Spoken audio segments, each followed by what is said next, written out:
Joylyn Martinez had a lot of things on her mind in the summer of 2001, but starting a new relationship wasn't one of them. I was recently divorced. I was a single mother raising 2 little boys, struggling on my own. I wasn't looking for anybody at that point. Wanted to concentrate on myself and my kids. But one night that June, Joy's girlfriend convinced the young mother to take a break and go out for a night on the town. I didn't want her to be home alone, being sad, so I asked Joylyn if she wanted to go out and just, go have a couple drinks somewhere, get her out of the house. And that night would prove fateful. At a local Albuquerque, New Mexico bar, Joylyn was introduced to a tall drink of water named Robert Howard Bruce. I had noticed him. He was a very good-looking man. He looked a lot like Ben Affleck. He came up to our side of the bar and bought me a drink, and we started talking. As Joylyn sipped drinks with Howard, she had to admit she was having fun. She even gave him her number at the end of the night. It was a very big moment for me to give him my phone number. I didn't think it would lead to anything. I still didn't want anything serious. And Joylyn made that clear. But that didn't stop Howard from vigorously pursuing her. He would show up with flowers. When he took me to dinner, it was always the high-end restaurants. It felt great having somebody spoil you. It was something I had never felt before. He would buy her jewelry, he would buy her clothes. He really had an impact on her life as far as spoiling her, and she was at a time in her life when she needed that. Howard also brought Joylyn on many of the frequent business trips he took as a salesman. But the icing on the cake, Howard was a devoted father of 3 children from a previous marriage. He had his kids every other weekend. He did everything with his kids, fishing, hiking. He was a really good dad. In fact, in the spring of 2002, Howard moved to Pueblo, Colorado, about 6 hours north of Joylyn, to be closer to his kids. I agreed to try a long-distance relationship with him, just to see where it would go. Howard visited Joylyn every other weekend, and despite the fact that he was 12 years her senior, he was always the life of the party. When Howard would come into town, we'd meet somewhere, have some drinks, maybe some dancing. It was always a good time, always fun, always laughing. But often, the drinking would prove too much for Joylyn, way too much. After experiencing several blackouts, she started to get seriously worried. I could remember up to a certain point, and then all of a sudden I'd be like, well, when did we leave? I wouldn't remember anything afterwards. Howard said, it's probably because you didn't eat good last night. I even asked my doctor. He just kind of said, well, it's age. It could be your diet. The doctor told me that. It put me at ease. By April 2003, Howard and Joylyn had been dating for 2 blissful years. When Howard popped the question, Joylyn said yes. That fall, the couple wed in a gorgeous private Hawaiian ceremony. The location, which was at a beautiful waterfall. It was a beautiful ceremony. It was nice. She knew with Howard that he was financially stable, he was very good to her and the boys, and that she would have a very good life with him. When the newlyweds returned home, they agreed they would continue their long-distance arrangement until Joylyn's children finished out the school year. And Joylyn made plans to go back to school herself. Howard told me, after we get married, I don't want you to work, and I want you to go back to school and get your degree. I had always wanted to be a teacher, so I was very excited. Joylyn felt lucky to have such a generous and understanding husband. But before long, he would seem like a stranger. Hidden beneath Howard's all-American exterior lurked ugly desires and terrible secrets. Secrets Joylyn would stumble onto years later in the local newspaper. The headline got my attention enough to where I wanted to read it. As I'm reading this article, I was feeling sick. The hair on my body was standing up. I froze, and I just remember thinking, oh my God, he was in my home. It all clicked. My gut just told me that was him.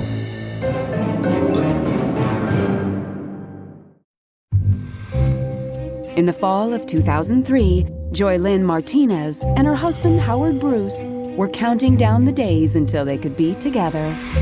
Once Joylyn's 2 sons finished school in Albuquerque, the three would reunite with Howard in Pueblo, Colorado. When I moved to Colorado, we had been actually married over a year. It was a hard move. I'm super close with my family. Still, Joy Lynn was looking forward to joining her husband. But when she arrived with her sons that August, a man Joy Lynn hardly recognized greeted them. Howard was very aggressive. His temper would go off for anything, and he would tell me horrible, mean things. He said, well, I support you and your kids now. And he kind of made it sound like me moving up there was putting a big strain on him financially. He was a completely different person. Howard also went back on his promise to put Joy Lynn through school, claiming he couldn't afford tuition. He would just say, well, it's just not right now. Don't worry, you'll get there. I was very upset. By the time summer of 2005 rolled around, Joy Lynn had had enough. She decided to go back to Albuquerque with her boys and leave Howard behind. I needed time away from him to figure out what I wanted to do and what I needed to do. But Joy Lynn's absence only seemed to snap Howard back to his senses. He put on the charm again, taking me to fancy dinners and the promise that when I went back that I was finally going to be able to register for school and go.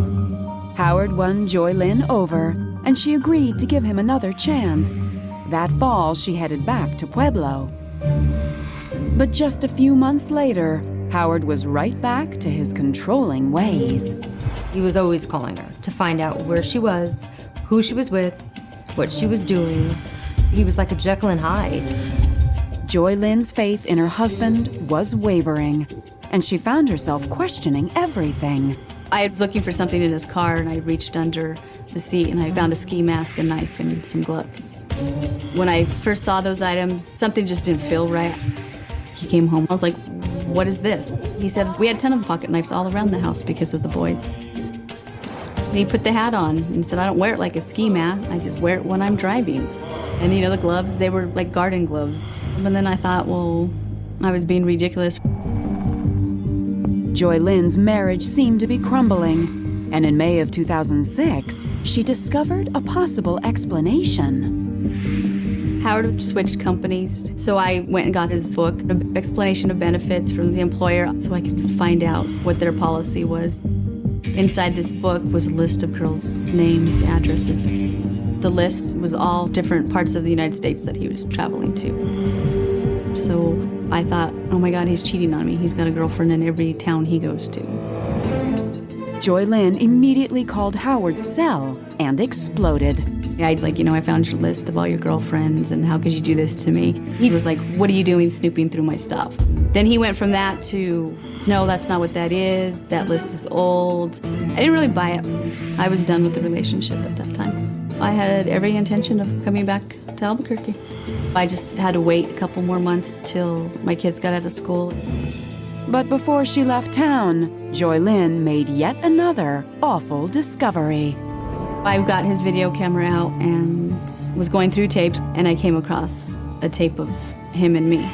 Joy Lynn couldn't believe her eyes as she watched a recording of Howard having sex with her without her knowledge. In this video, I'm unconscious. I'm completely out of it. I don't remember it. I was sick. I couldn't believe what I was watching, and I couldn't believe he would do something like that to me. Howard called, and I don't even think I let him say anything. The first thing out of my mouth was, I saw your sick little tape. Howard didn't react quite the way Joy Lynn expected. It was kind of creepy. It was kind of like a laugh, like, oh, did it turn you on? Then it was like, oh, come on, Joy, we were drunk that night. He said, you didn't do anything that you wouldn't have normally done. I told him, I can't even talk to you. I don't even want to hear your voice right now. But that was only a glimpse into Howard's dark and twisted world. It was about to get much, much worse. He was the all-American husband, and that was part of his camouflage. I was scared. I didn't know what he might do to me.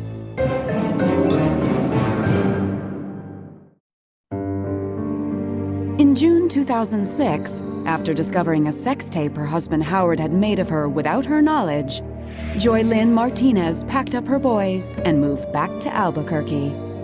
She left her husband behind in Colorado. I was staying with my mom and dad, just trying to pick up the pieces. I wanted a divorce, but I didn't have money to divorce him. Joy Lynn was heartbroken, and in August 2007, when her beloved grandmother suddenly passed away, Joy Lynn sunk even lower. When I lost her, it hit me really hard. I was really close to her. And right away, when he found out he was, in Albuquerque, he was constant with the flowers and bringing me gifts, trying to tell me how much he loved me and how much he needed me. Joy Lynn decided to take things one day at a time and put all thoughts of divorce on the back burner. Until the following year, when she found something that made her think twice. I found a letter from an attorney going over some court dates that Howard needed to be at for a peeping Tom case. I'm floored because I'm like, peeping Tom. I confronted him on it. Howard was ready with an explanation. He said I was at work drinking a couple beers. I left, locked the keys in the office. I needed the bathroom, and I was peeing in the bush, and I got arrested. That's all it was. First I thought, okay, well, yeah, that's possible. But then I'm like, no, there's more to this. 2 months later, Joy Lynn's suspicions were heightened again. The morning of October 2nd, 2009, she casually picked up a newspaper. I was looking for pages that had the crossword puzzles and stuff, and I came across the headline that got my attention. The headline said, "Cops back on the trail of the Ether Man rapist." I had never heard of the Ether Man rapist. As I'm reading this article, I was feeling sick. The hair on my body was standing up. Joy Lynn read that the Ether Man was Albuquerque's most prolific serial rapist. He'd been targeting young women from the early 1990s to around 2000. Detectives had been on the hunt for him for years to no avail. He would stalk universities, look for young girls, and follow them home. Then he would break in, incapacitate them with some type of chemical, and then rape them. It was 19 years that he had been committing his crimes. We had determined that he had at least one victim in Pueblo, Colorado. Prior to that, I believe Albuquerque had somewhere around 19. Law enforcement in Albuquerque, they had conducted a long, methodical investigation. They had the DNA. They didn't know whose DNA it was. No one ever really reported any suspicious activity. So there was a lot of frustration. Joy Lynn couldn't shake a feeling of dread as she read that the Ether Man had also struck in Austin, Texas in May 2006. And that's when it hit her. Howard had been in Austin that month. The timeline clicked. I knew when Howard moved to Albuquerque. I knew when he moved away. The rapes were happening during that time period. Everything clicked.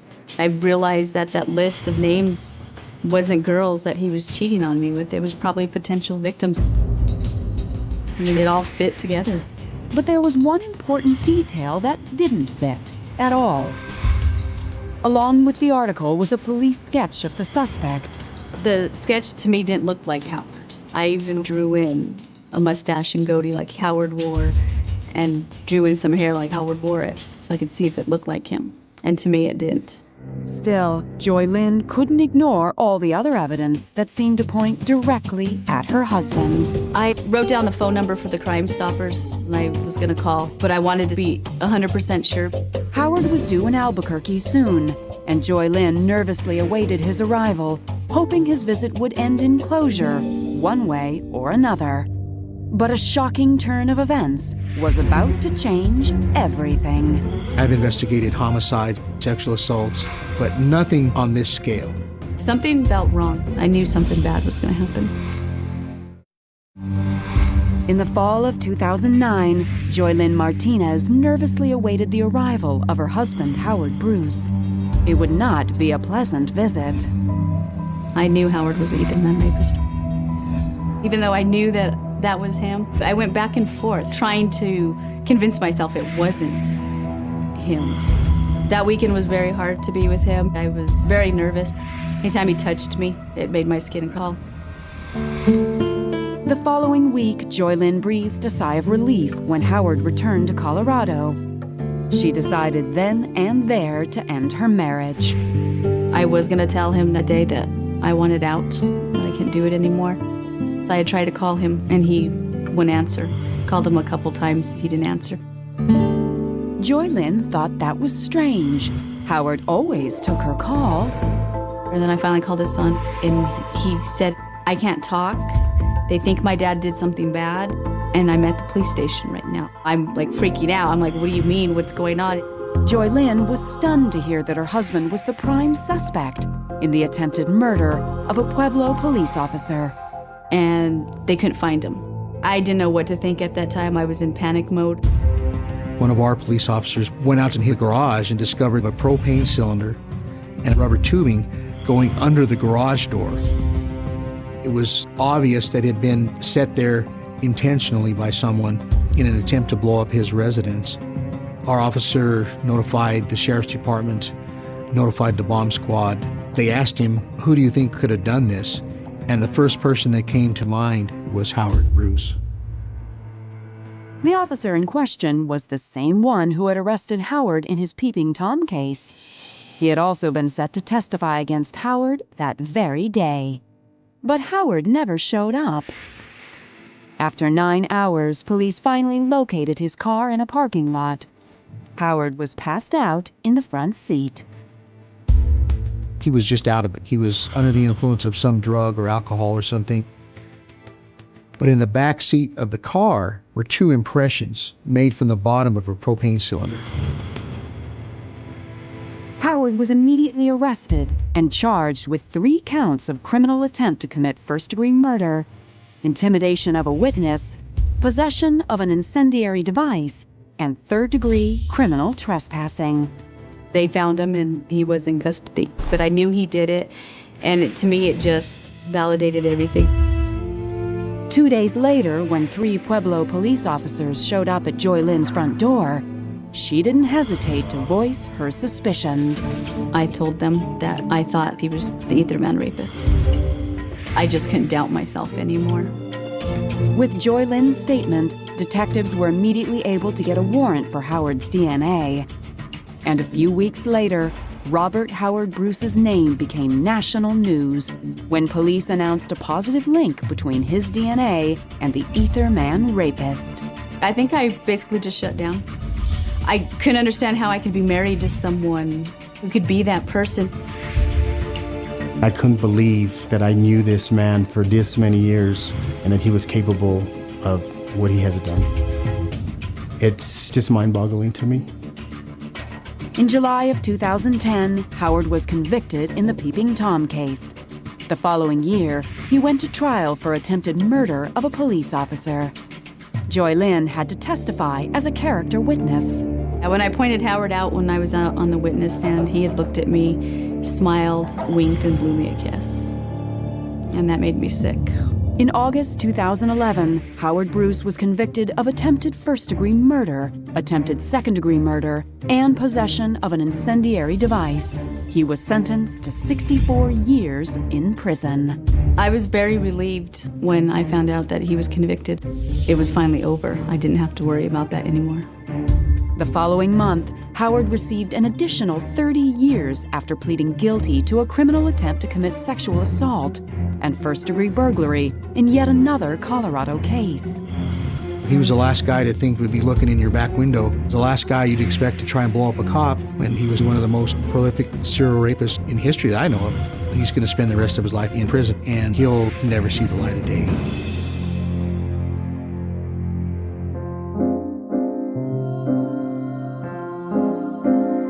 Recovering from her marriage to Howard Bruce has not been easy for Joy Lynn. It's hard to get through something like this. I just think if God brings you to it, he'll bring you through it. Howard's not going to win. He's not going to destroy me. I'm just sorry that my little sister got caught up and on this roller coaster ride. She needs to close this chapter in her life. With help from friends and family, Joy Lynn is working on doing just that. I think that she is going to be able to move past this. However, I don't think that she's going to be trusting anyone that she dates lightly. But after a situation like that, how can you? Trust is a big issue with me, of course. I'm not completely untrusting. I just follow my gut more. If something doesn't feel right, I've learned my lesson. I ain't going there again.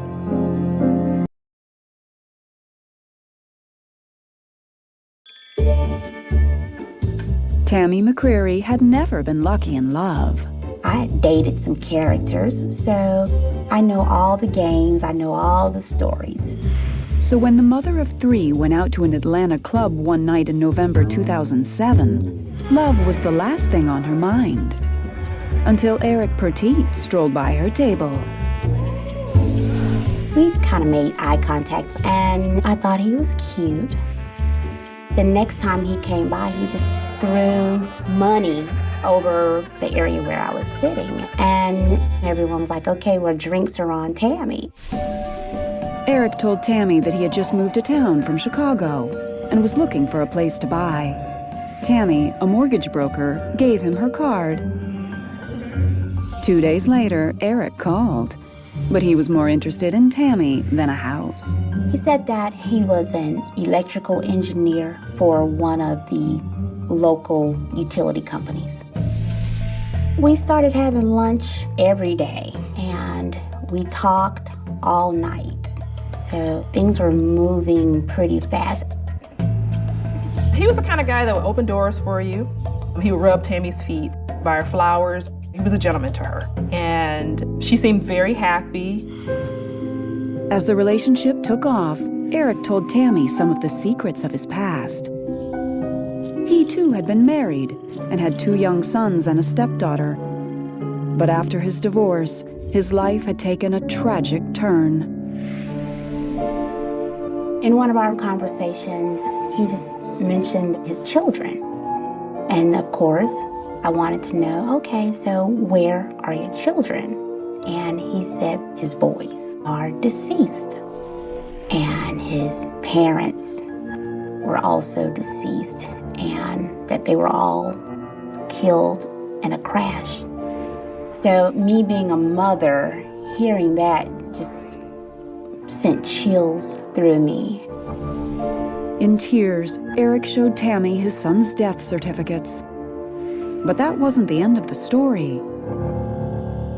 Eric told Tammy that before the accident, he had been an ER doctor in Chicago. Eric did show me transcripts from University of Chicago, but he said that he could not practice after the death of his children. I thought it was sad that now he wasn't doing what was really in his heart to do because of the tragedy. But 3 weeks after they started dating, Dr. Petit was called into action in spite of himself. As we were driving, there was like a 3-car collision in front of us. And I said, Eric, you gotta help those people. And so he jumped out of the car and he proceeded to help everyone. And I was impressed. Just 1 month after they met, Eric found another way to impress Tammy. He asked her to marry him. I said yes, but I made it clear that before we did anything, I definitely wanted us to have counseling. But only 5 months later, Tammy would regret this leap of faith. On the night of May 18, 2008, at 6 p.m., the love of Tammy's life went in to work a night shift and never came home. For months, reliable Eric always let Tammy know where he was. Well, Eric always called me to see how I was doing. So this particular Sunday, it was really strange that I had not heard from him. The next morning, when Tammy still had no word from Eric, panic began to set in. So I called both cell phones. There was no answer. I waited a while and I tried the cell phones again. Still no response. So I called the hospital. I called in the emergency department. What Tammy heard next would tear her new life apart. Eric had been at the hospital that night, but there was more to his visit than Tammy could have ever imagined. I was at ground zero. I could not believe it. Eric was very smart, but I've always heard that it's a thin line between genius and insanity.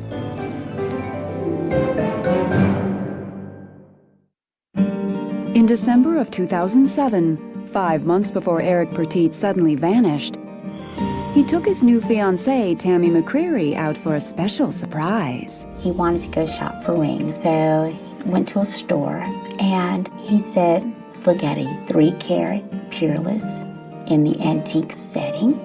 And the salesperson said, okay, this is $30,000. And I'm like, $30,000.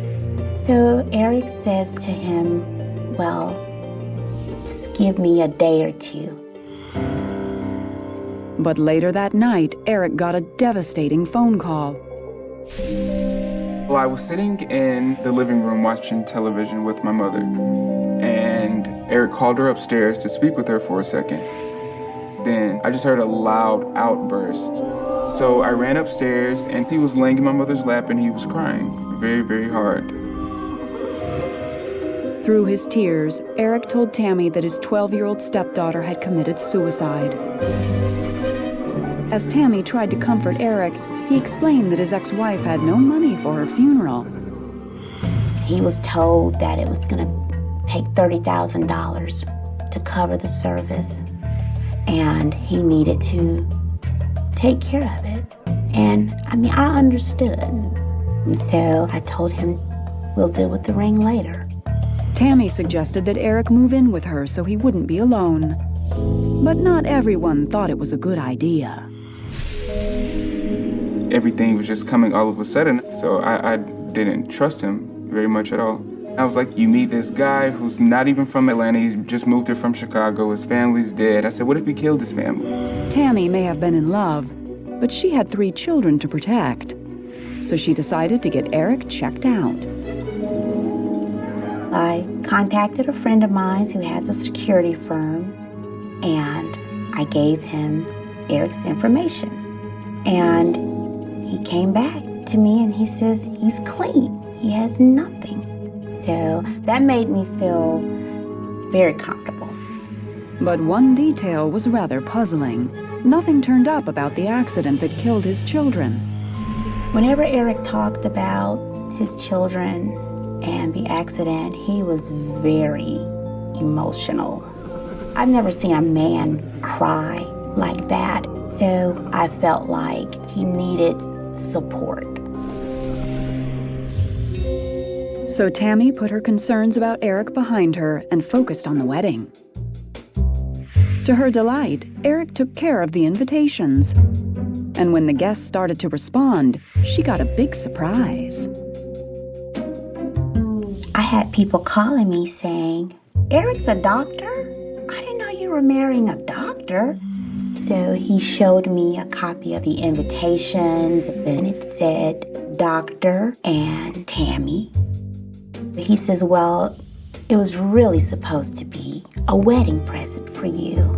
I'm going back into medicine. Eric told Tammy he had been offered a job in the emergency room at a nearby hospital. It would begin after the wedding.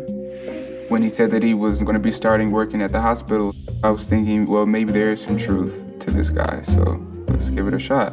4 months after they met, Tammy married her handsome doctor in a small ceremony in their living room.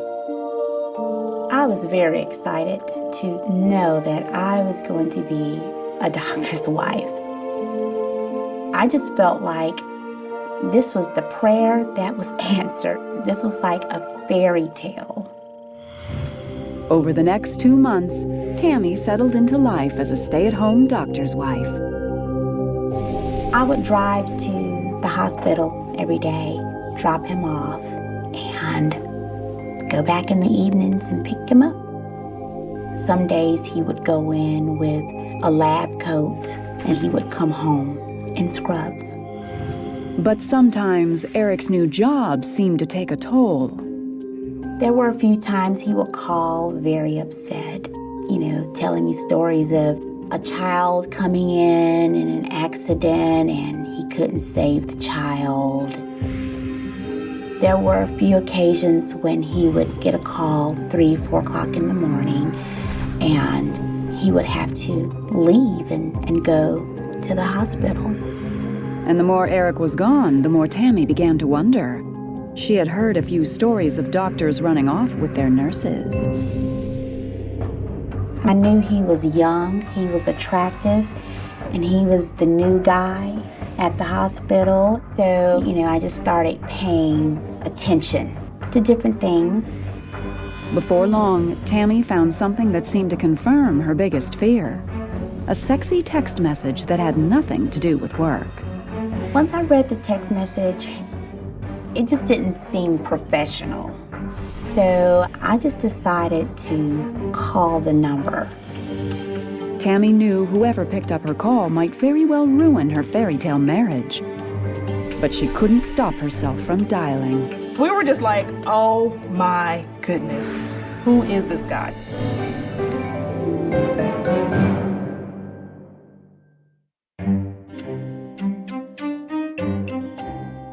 Tammy McCreary sometimes worried that her new husband Eric might be too good to be true.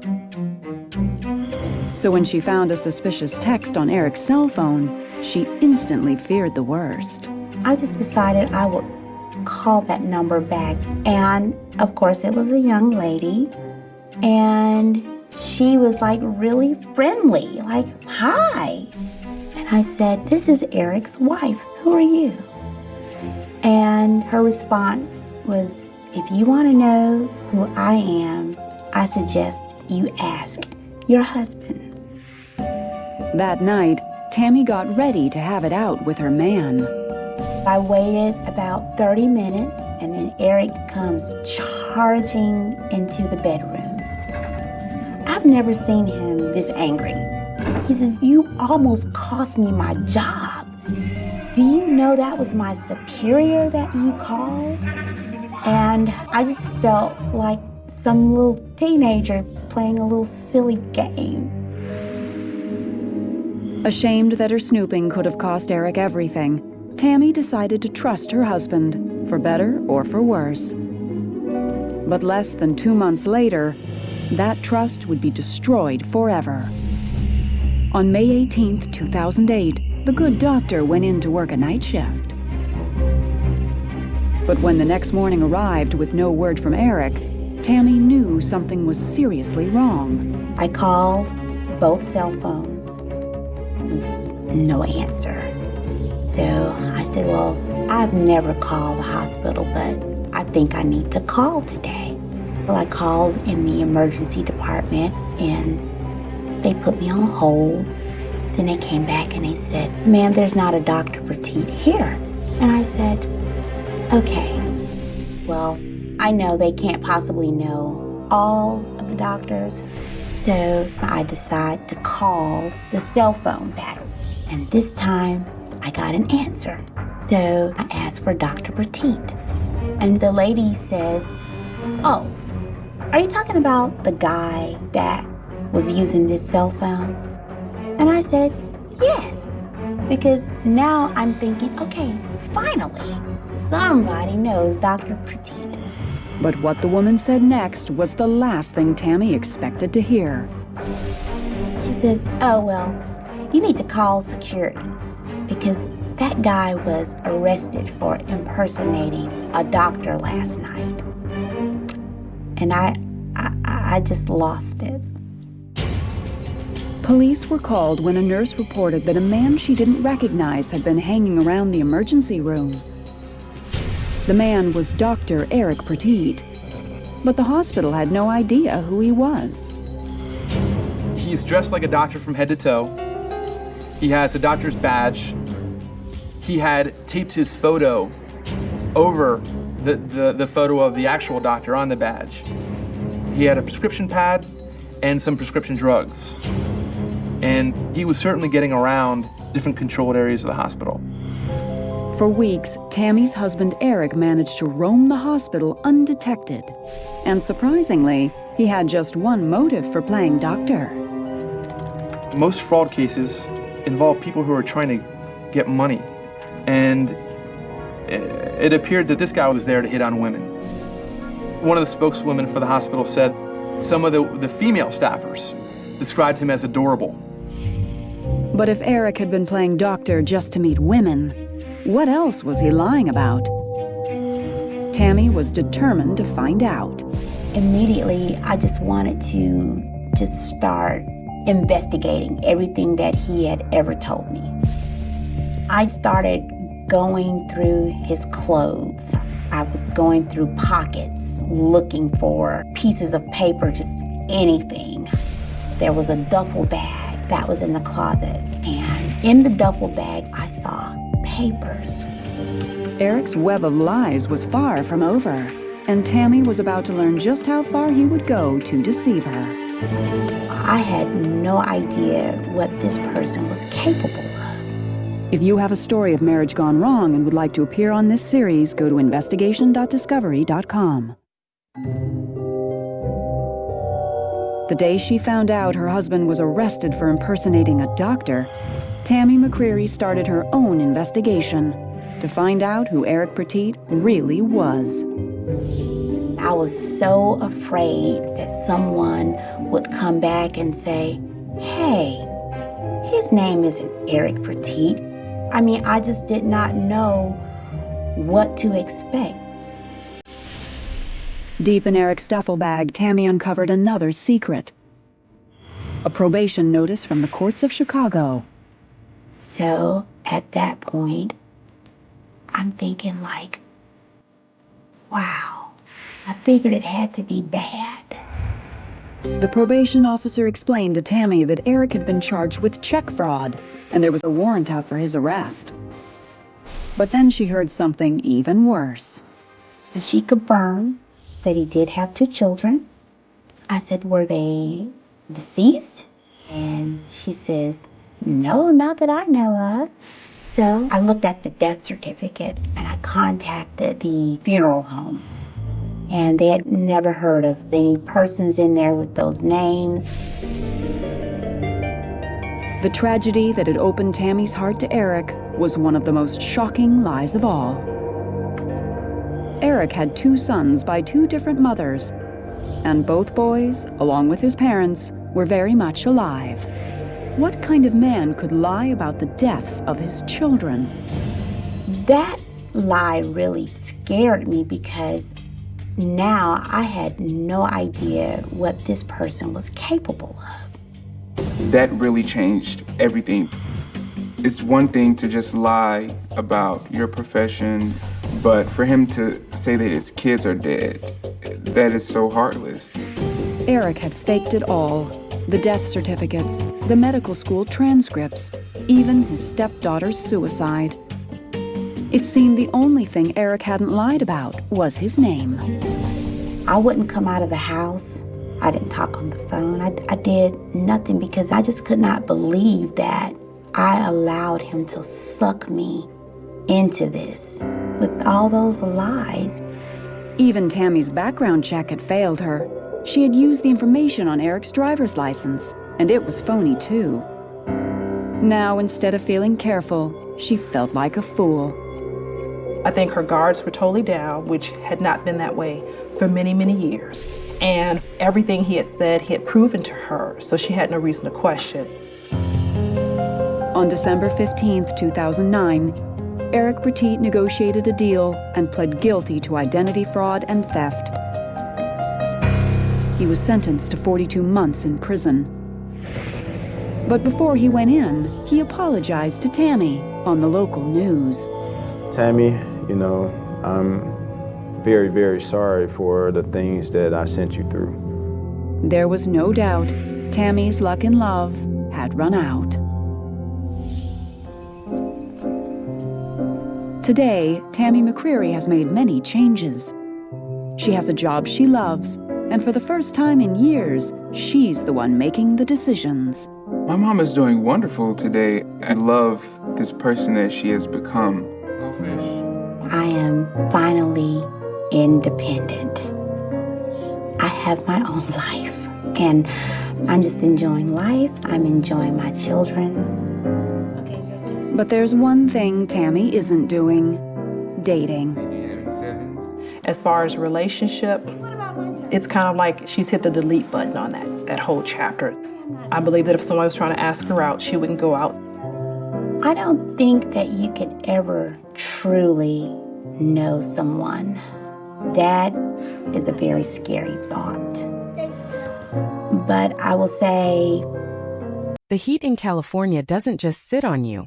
It possesses you. It was 1985, a year painted in neon pink and electric blue, where the radio promised endless summers and the American dream felt just one freeway exit away. But take a turn off the Pacific Coast Highway, drive past the manicured lawns of the suburbs where the sprinklers hiss like snakes in the dark, and you find the shadows. The places where the neon doesn't reach. This is where the silence is heaviest. This is where the secrets are buried. Tonight, we take you back to a Tuesday that started like any other and ended in a nightmare that would haunt a community for nearly 4 decades. This is not just a story of a life taken. It is a story of a ghost that walked among the living, a predator who thought time was on his side. But time is a patient detective. And sometimes the key to a locked room, the answer to a prayer screamed into the void, is as small, as insignificant, as a piece of trash flicked into a gutter. November 14, 1985. The air in Sacramento was still holding on to the day's warmth, a dry, dusty heat that made the asphalt shimmer even under the streetlights. In a quiet, unassuming neighborhood, the kind of place where people left their doors unlocked and bicycles on the front lawn, the clock was ticking down to 0. Inside a small, single-story bungalow, the television was likely humming, casting a flickering blue glow against floral wallpaper. This was the sanctuary of Sarah Jenkins, 24 years old, a nursing student with a laugh that could crack the sternest facade and a future that stretched out before her like a golden highway. She had dreams of moving to San Francisco, of working in a big trauma center, of falling in love. But dreams are fragile things in the face of violent reality. The timeline of a murder is always reconstructed in fragments, shards of glass that investigators try to glue back together to see the reflection of a monster. We know that Sarah returned home from her shift at the diner at 10:15 p.m. Witnesses saw her car, a battered beige sedan, pull into the driveway. They saw the porch light flick on. They saw the door close. That was the last time Sarah Jenkins was seen as a person, before she became a case file. What happened in the next 2 hours is a terrifying void. A gap in history filled only by the silent screams of the walls and the frantic, desperate struggle for survival. There were no cameras then. No digital footprints. No GPS pings to trace the movements of the devil waiting in the dark. There was only the physical world, blood, sweat, skin, and dirt. The discovery came the next morning. And it didn't come with a bang, but with a terrifying absence. Sarah was punctual. She was reliable. When she didn't show up for her morning class, a friend called. No answer. When she didn't show up for her lunch shift, the manager called her parents. Panic is a slow creeping frost. It starts in the stomach and works its way up to the throat until you can't breathe. Her father, a retired mechanic with hands stained by oil and a heart that beat only for his daughter, drove to the house. The car was there. The morning paper was still on the driveway, wrapped in plastic. The silence of the house was wrong. It wasn't the silence of an empty room. It was the heavy, suffocating silence of a crypt. He found the front door unlocked. A detail that would keep him awake for the rest of his life. Had she forgotten? Or had someone else opened it? He stepped inside, calling her name. Sarah? Sarah, honey. The air inside was stale, smelling metallic. He walked through the living room, past the television that was now cold and dark, down the narrow hallway lined with family photos. Graduation day. A birthday party. Moments of joy frozen in time. Mocking the horror that awaited him a few feet away. The bedroom door was ajar. He pushed it open. And in that split second, the world as he knew it shattered into a billion irreparable pieces. The scream that tore from his throat wasn't human. It was the sound of a soul being ripped apart. It was a sound that neighbors said they would hear in their nightmares for years to come. The police arrived in a blur of red and blue lights, slicing through the quiet morning atmosphere like a knife. Yellow tape. The universal symbol of tragedy. It wrapped around the oak tree in the front yard. It stretched across the porch. It cordoned off the life Sarah used to live from the crime scene she had become. Detective Mark Miller was one of the first on the scene. A veteran of the force, a man who thought he had seen everything the city could throw at him. He was wrong. The brutality inside that bedroom was something primal, something personal. There was no sign of forced entry. No broken windows. No kicked-in doors. The killer had walked in, or he had been invited, or he had been waiting. That thought sent a chill down the spines of the entire precinct.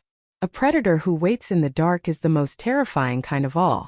The forensic team moved in like astronauts on an alien planet, suited up, silent, meticulous. In 1985, forensic science was a different beast.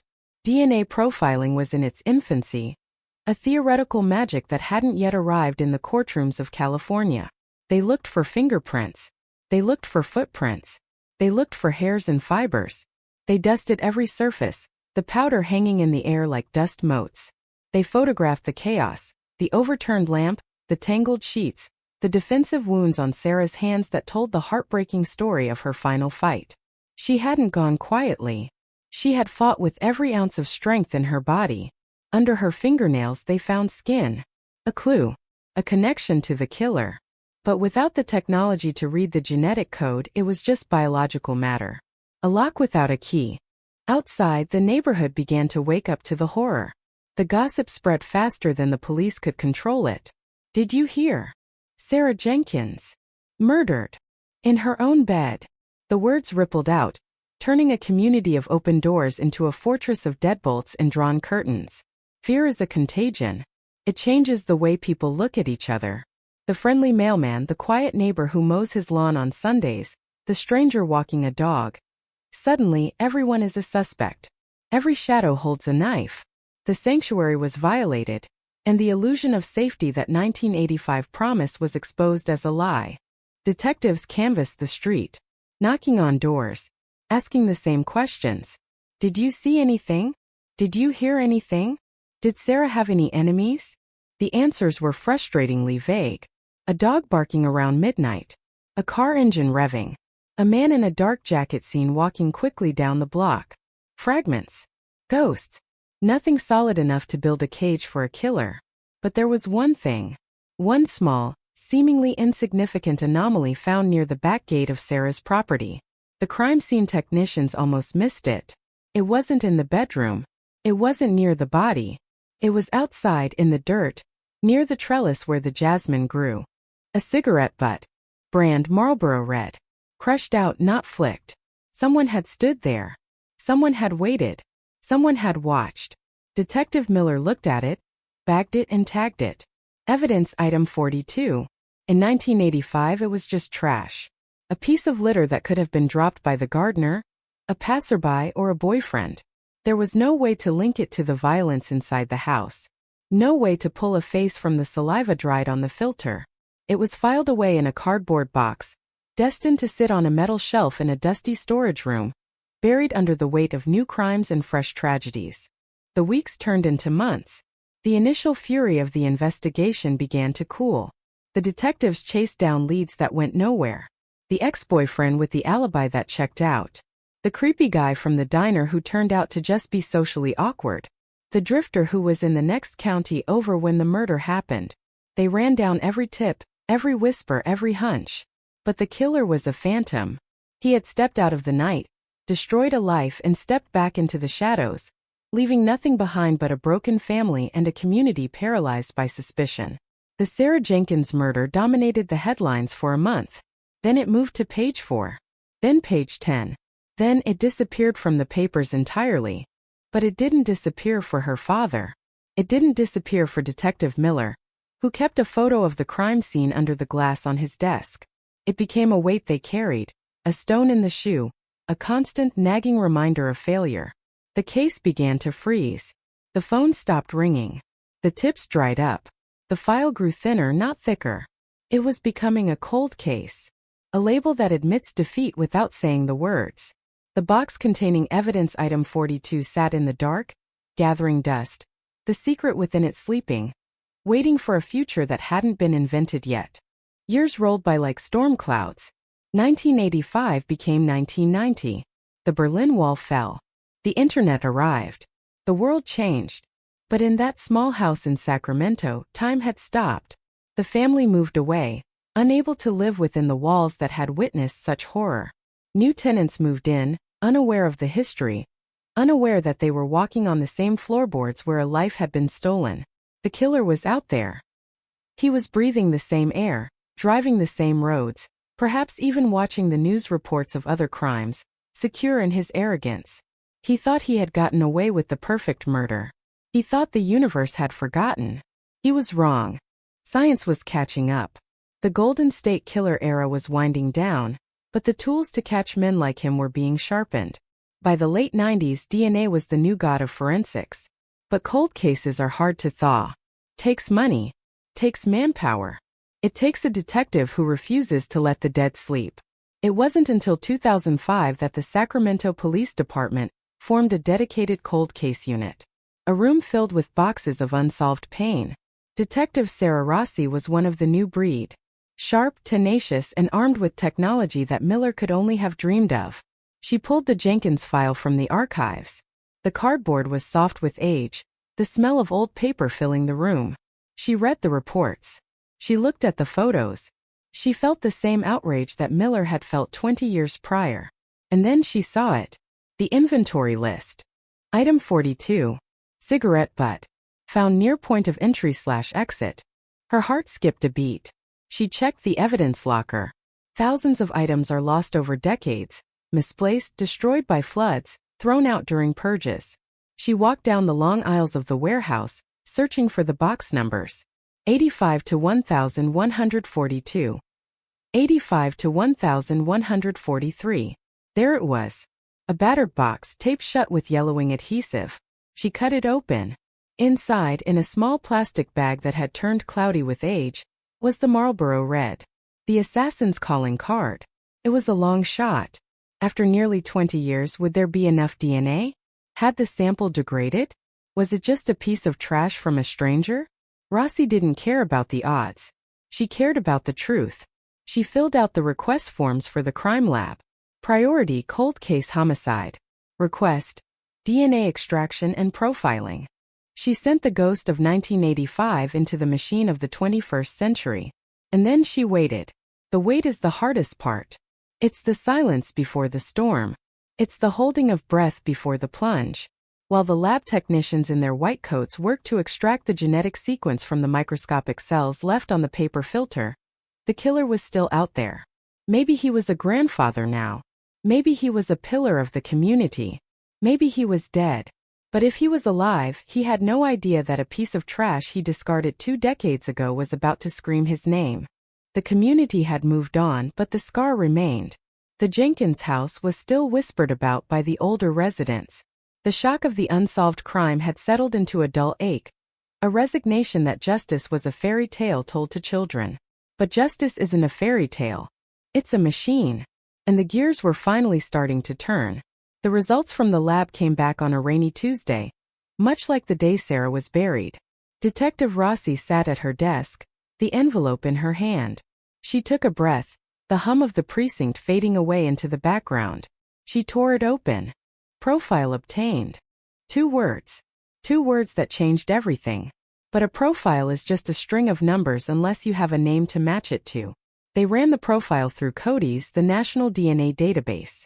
The computer screen blinked, searching through millions of profiles, convicted felons, arrestees, forensic samples from other scenes. The digital searchlight swept across the country, looking for a twin, looking for the match. The screen refreshed. No match found. The air left the room. It was a blow to the gut. The killer had never been caught for another crime. He wasn't in the system. He was a ghost who had committed a mortal sin and then lived a blameless life, or at least a careful one. The trail, which had heated up for a brief, shining moment, threatened to go cold again. But Detective Rossi wasn't Miller. She had tools he didn't. And she knew that DNA didn't just identify the criminal. It identified his bloodline. Familial DNA. Genetic genealogy. It was the new frontier, controversial, expensive, but effective. If the killer wasn't in the database, maybe his brother was. Maybe his cousin. Maybe a distant relative who had spit into a tube to find out their heritage. This was the Hail Mary pass. The last roll of the dice. Rossi had to fight for the budget. She had to fight the bureaucracy. It's a 20-year-old case, they said. Let it go. But you don't let a girl like Sarah Jenkins go. You don't let a monster sleep soundly. She got the approval. She reached out to a specialized genealogy team. They took the profile from the cigarette butt and they uploaded it to public genealogy databases. They weren't looking for the killer anymore. They were looking for his family. They started building a tree. A family tree rooted in blood and secrets. It was slow work.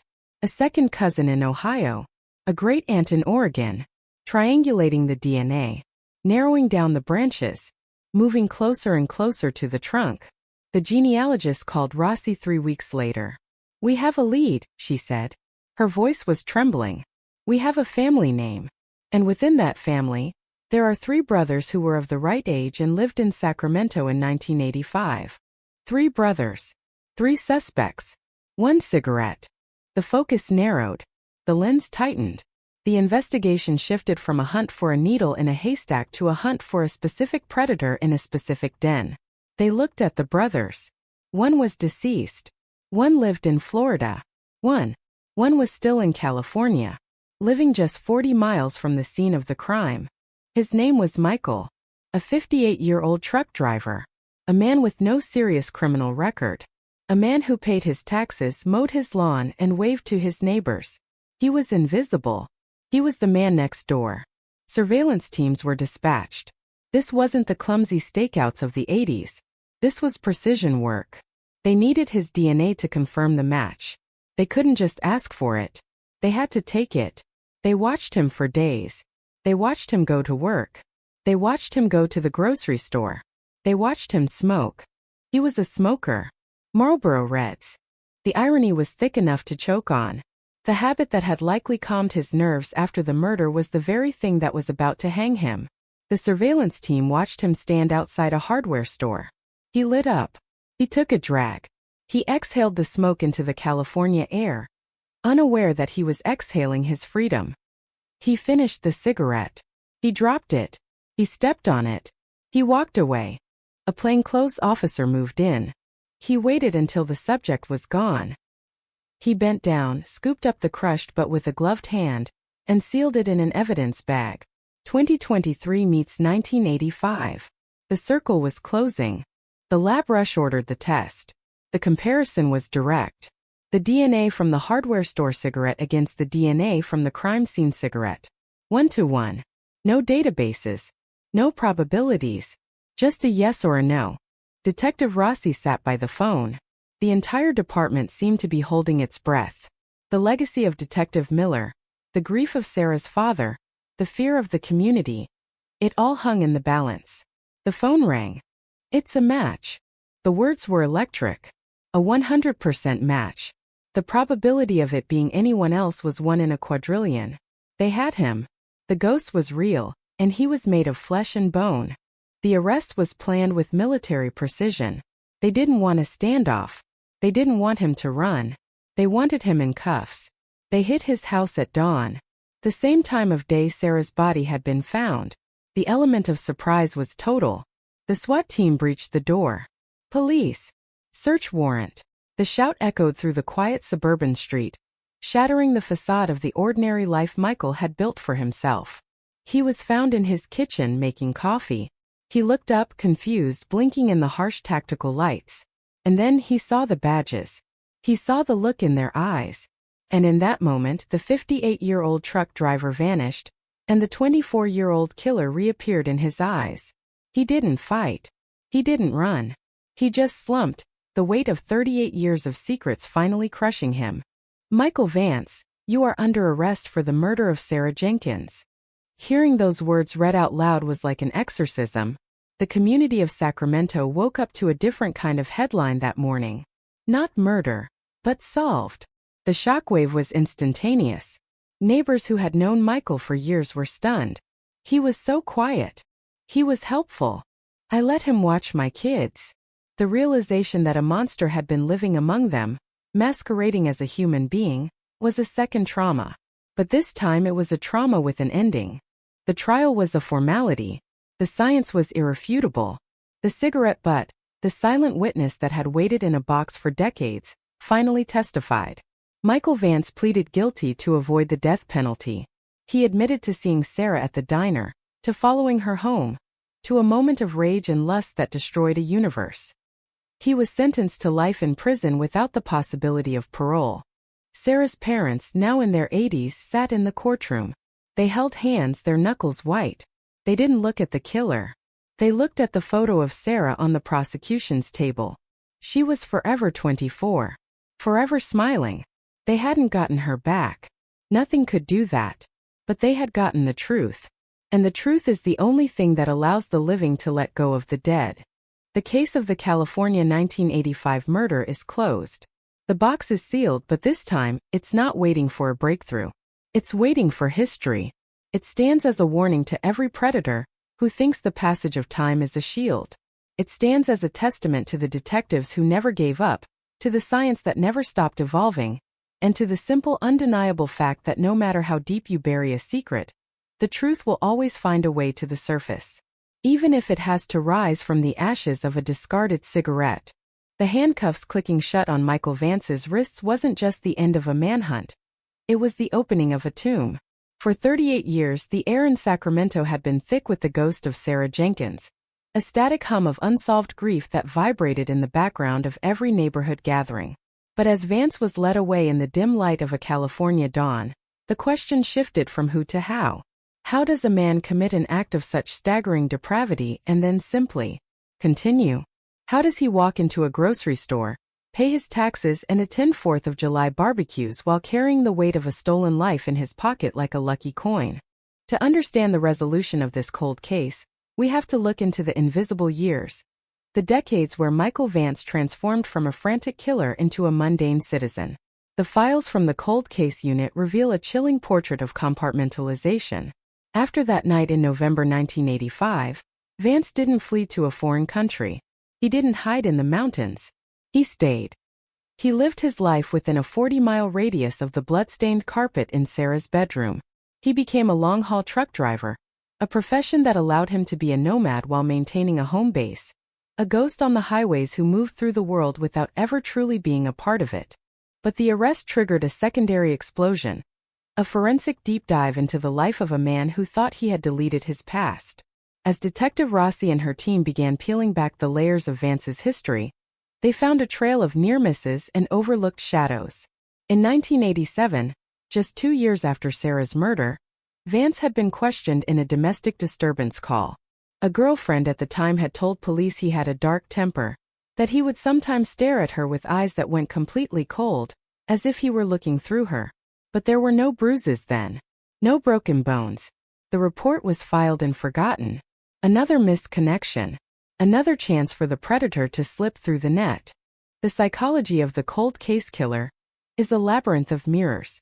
Investigators believe Vance lived in a state of perpetual hypervigilance for the first 5 years. Every time a siren wailed, every time a knock came at the door, he must have felt the phantom grip of the law. But as the years turned into a decade, and then too that fear calcified into arrogance, he began to believe his own lie. He saw himself not as a murderer, but as a survivor. He watched the news reports of the DNA revolution with a smirk, confident that he had left nothing behind.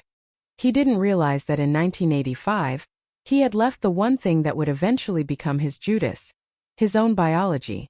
In the precinct's interrogation room, a space designed to strip away the masks of the guilty, Vance sat under the hum of the fluorescent lights. The transition from the invisible man to the accused was jarring. He looked like any other aging man. Thinning hair, a slight stoop to his shoulders, hands calloused from years of gripping a steering wheel.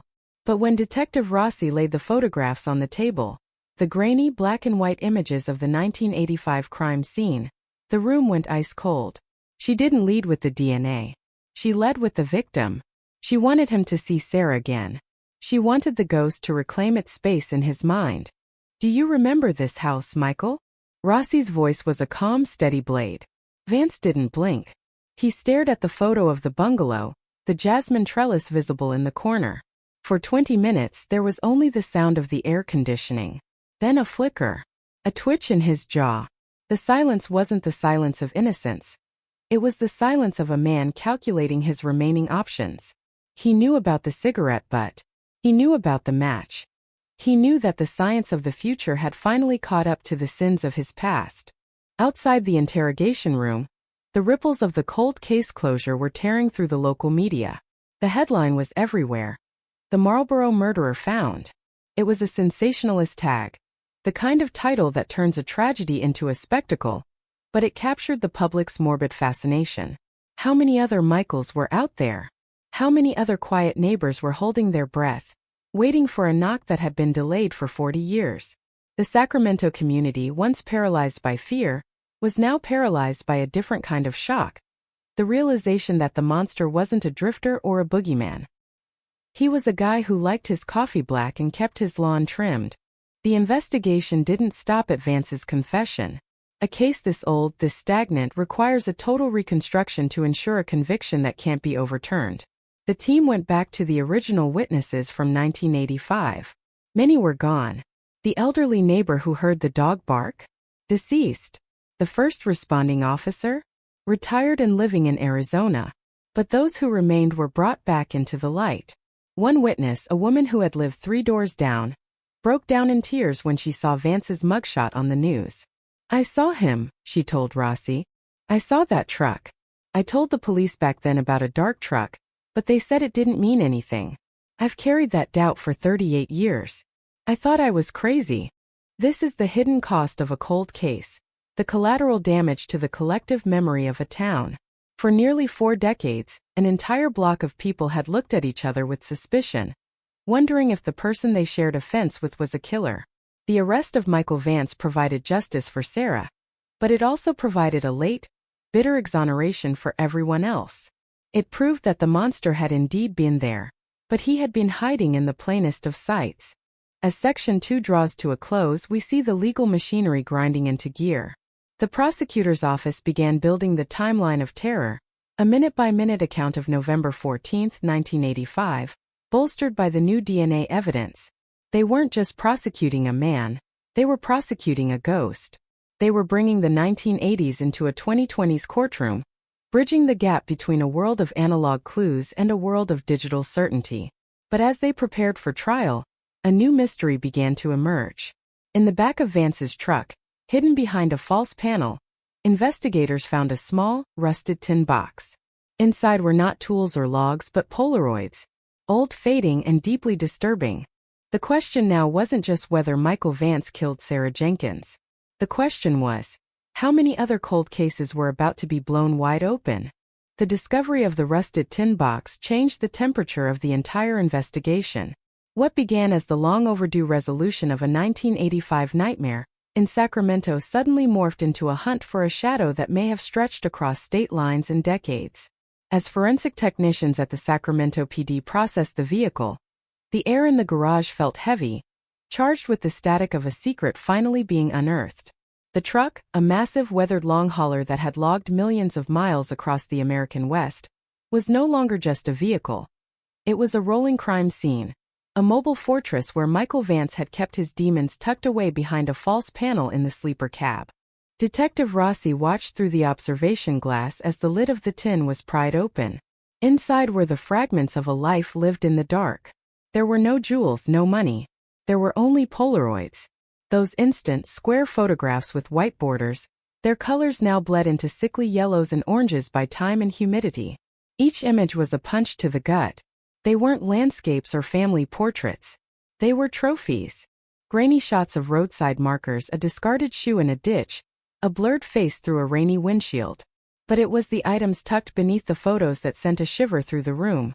A tarnished silver locket, a single turquoise earring, and a high school class ring from 1992, years after Sarah Jenkins had been laid to rest. The realization hit the task force like a physical blow. Michael Vance hadn't stopped in 1985.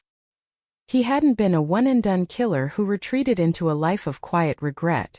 He was a predator who had found the perfect cover. As a long-haul trucker, the highway was his hunting ground, and the vast empty stretches of the interstate were his sanctuary. Every mile he drove was a potential missed connection. Every truck stop a possible hunting site. The Marlboro Murderer wasn't just a local headline anymore. He was a potential serial killer who had used the anonymity of the American road to hide his trail. The investigation exploded in scope. The FBI's VICAP, the Violent Criminal Apprehension Program, was engaged.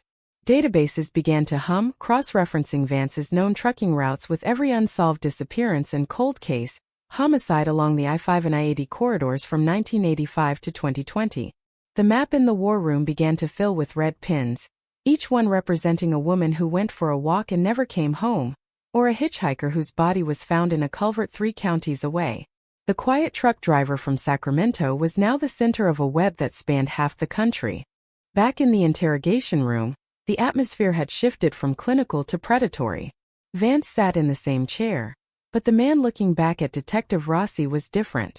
The confused grandfather act was gone. In its place was a cold, calculating void. When Rossi laid the silver locket on the table, Vance didn't flinch. He didn't deny it. He simply leaned back, a ghost of a smile touching his lips, a smile that didn't reach his eyes. "The road is a long place, detective," he whispered, his voice like gravel grinding on metal. "A man sees a lot of things. A man picks up a lot of things." This was the shock to the community in its most visceral form. It wasn't just that they had lived next to a murderer. It was the terrifying possibility that they had lived next to a monster whose body count was still being tallied. The press outside the precinct grew from a few local reporters to a national media circus. The 1985 cold case had been the key, but the door it opened led into a hallway of horrors. Families of missing women from Oregon, Nevada, and Arizona began calling the tip line, their voices trembling with a mixture of hope and pure, unadulterated dread. They wanted to know, is the locket hers? Does the ring belong to my daughter? The forensic team began the grueling process of tracing the jewelry found in the tin. It was like trying to solve a puzzle where the pieces were scattered across a dozen states and 30 years of police archives. They traced the 1992 class ring to a small town in Washington state. The girl it belonged to, a 19-year-old named Chloe, had vanished from a gas station while driving home from college. Her case had gone cold in 6 months. Now, 34 years later, her name was being spoken again in a police station 800 miles away. As Section 3 closes, the narrative of the quiet neighbor has completely disintegrated. Michael Vance is no longer a man who made a mistake in 1985. He is a hunter who stayed in the shadows for a lifetime. The script now moves into the dark heart of the interstate, reconstructing the terrifying reality of life on the road, with a killer who used the rhythm of the highway to drown out the screams of his victims. The hunt for justice for Sarah Jenkins has become a hunt for a dozen Sarahs, a dozen Chloes, and a truth that is far more expansive and haunting than anyone ever imagined. Gemini said, "The asphalt of the Interstate 5 is a river of secrets, a concrete artery that pumps life through the West Coast while hiding death in its dark, unlit turnouts. To the millions of travelers who traverse it every year, it is a path to a destination, a vacation, a job, a homecoming. But to Michael Vance, the road was a hunting ground that never closed, a kingdom where he was the apex predator, invisible behind the wheel of 18 tons of steel and shadow." As the investigation into the 1985 cold case of Sarah Jenkins expanded, the detectives in Sacramento found themselves looking at a map of the American West that was no longer defined by cities and landmarks, but by a series of mysterious disappearances that traced the exact routes Vance had driven for 3 decades. The tin box found in his sleeper cab was the Rosetta Stone of his crimes, and the first name it whispered back from the void was Chloe. Chloe was 19 in the summer of 1992, a girl with a fierce intelligence and a laugh that echoed through the small, rain-slick streets of her hometown in Washington state. She was driving home for the weekend from her university in Seattle, a 3-hour journey she had made dozens of times. She had stopped at a brightly lit gas station just off the highway, a place where the neon hummed and the smell of diesel hung heavy in the damp air. Security footage from that night, grainy, flickering, and low resolution, showed her car pulling up to the pump at 11:34 p.m. It showed her walking toward the convenience store to buy a bottle of water and a pack of gum. And then it showed the void. She never returned to her car. She never made it home. For 34 years, her parents had sat by the window every time a car slowed down on their street, waiting for a girl who had been swallowed by the night. Now Detective Rossi held the physical proof of Chloe's fate in a sterile evidence bag. A high school class ring, gold with a blue stone, engraved with the year 1992 and the initials CMR. The connection was undeniable. The ring hadn't been lost. It had been taken. It was a strange clue that bridged the gap between a 1985 murder in California and a 1992 disappearance in Washington. As the news of the ring's discovery broke, the community shock was no longer localized to Sacramento. It rippled northward, tearing open old wounds in a town that had tried, and failed, to heal. The silence of the highway had been broken, and the screams of the past were finally being heard over the roar of the engines. Inside the interrogation room, the air was stagnant, the scent of stale coffee and industrial cleaner clinging to the walls. Rossi sat across from Vance, the class ring placed directly between them on the scratched metal table. She didn't speak. She let the silence do the work. Silence is a weapon in an interrogation. It forces the guilty to fill the vacuum with their own panic. Vance stared at the ring, his expression unreadable, but his hands, the hands that had gripped that steering wheel for millions of miles, were trembling almost imperceptibly. He wasn't looking at the ring. He was looking through it, back to that rainy night in 1992, back to the moment he decided that Chloe's life was his to take. "The highway makes people invisible, Michael," Rossi finally said, her voice a low, dangerous velvet. "You thought because they were strangers they didn't have names. You thought because you were moving you were untouchable. But Chloe has a name. Sarah has a name. And now we have yours." Vance leaned forward, the shadows of the room carving deep lines into his weathered face. He looked less like a grandfather and more like a gargoyle, something ancient and cruel. He began to talk, not in a confession, but in a series of highway logic justifications. He spoke of the loneliness of the long haul, of the temptation of the open road, as if the geography of the country was responsible for the darkness in his soul. He described the gas station in Washington with a terrifying clarity.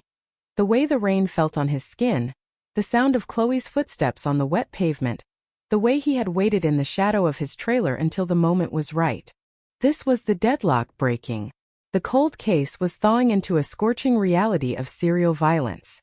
The FBI's profiling units were now working around the clock, matching Vance's fuel receipts and logbooks with cold cases from Nevada to Arizona. They found a pattern that was as methodical as it was monstrous. Vance didn't just kill.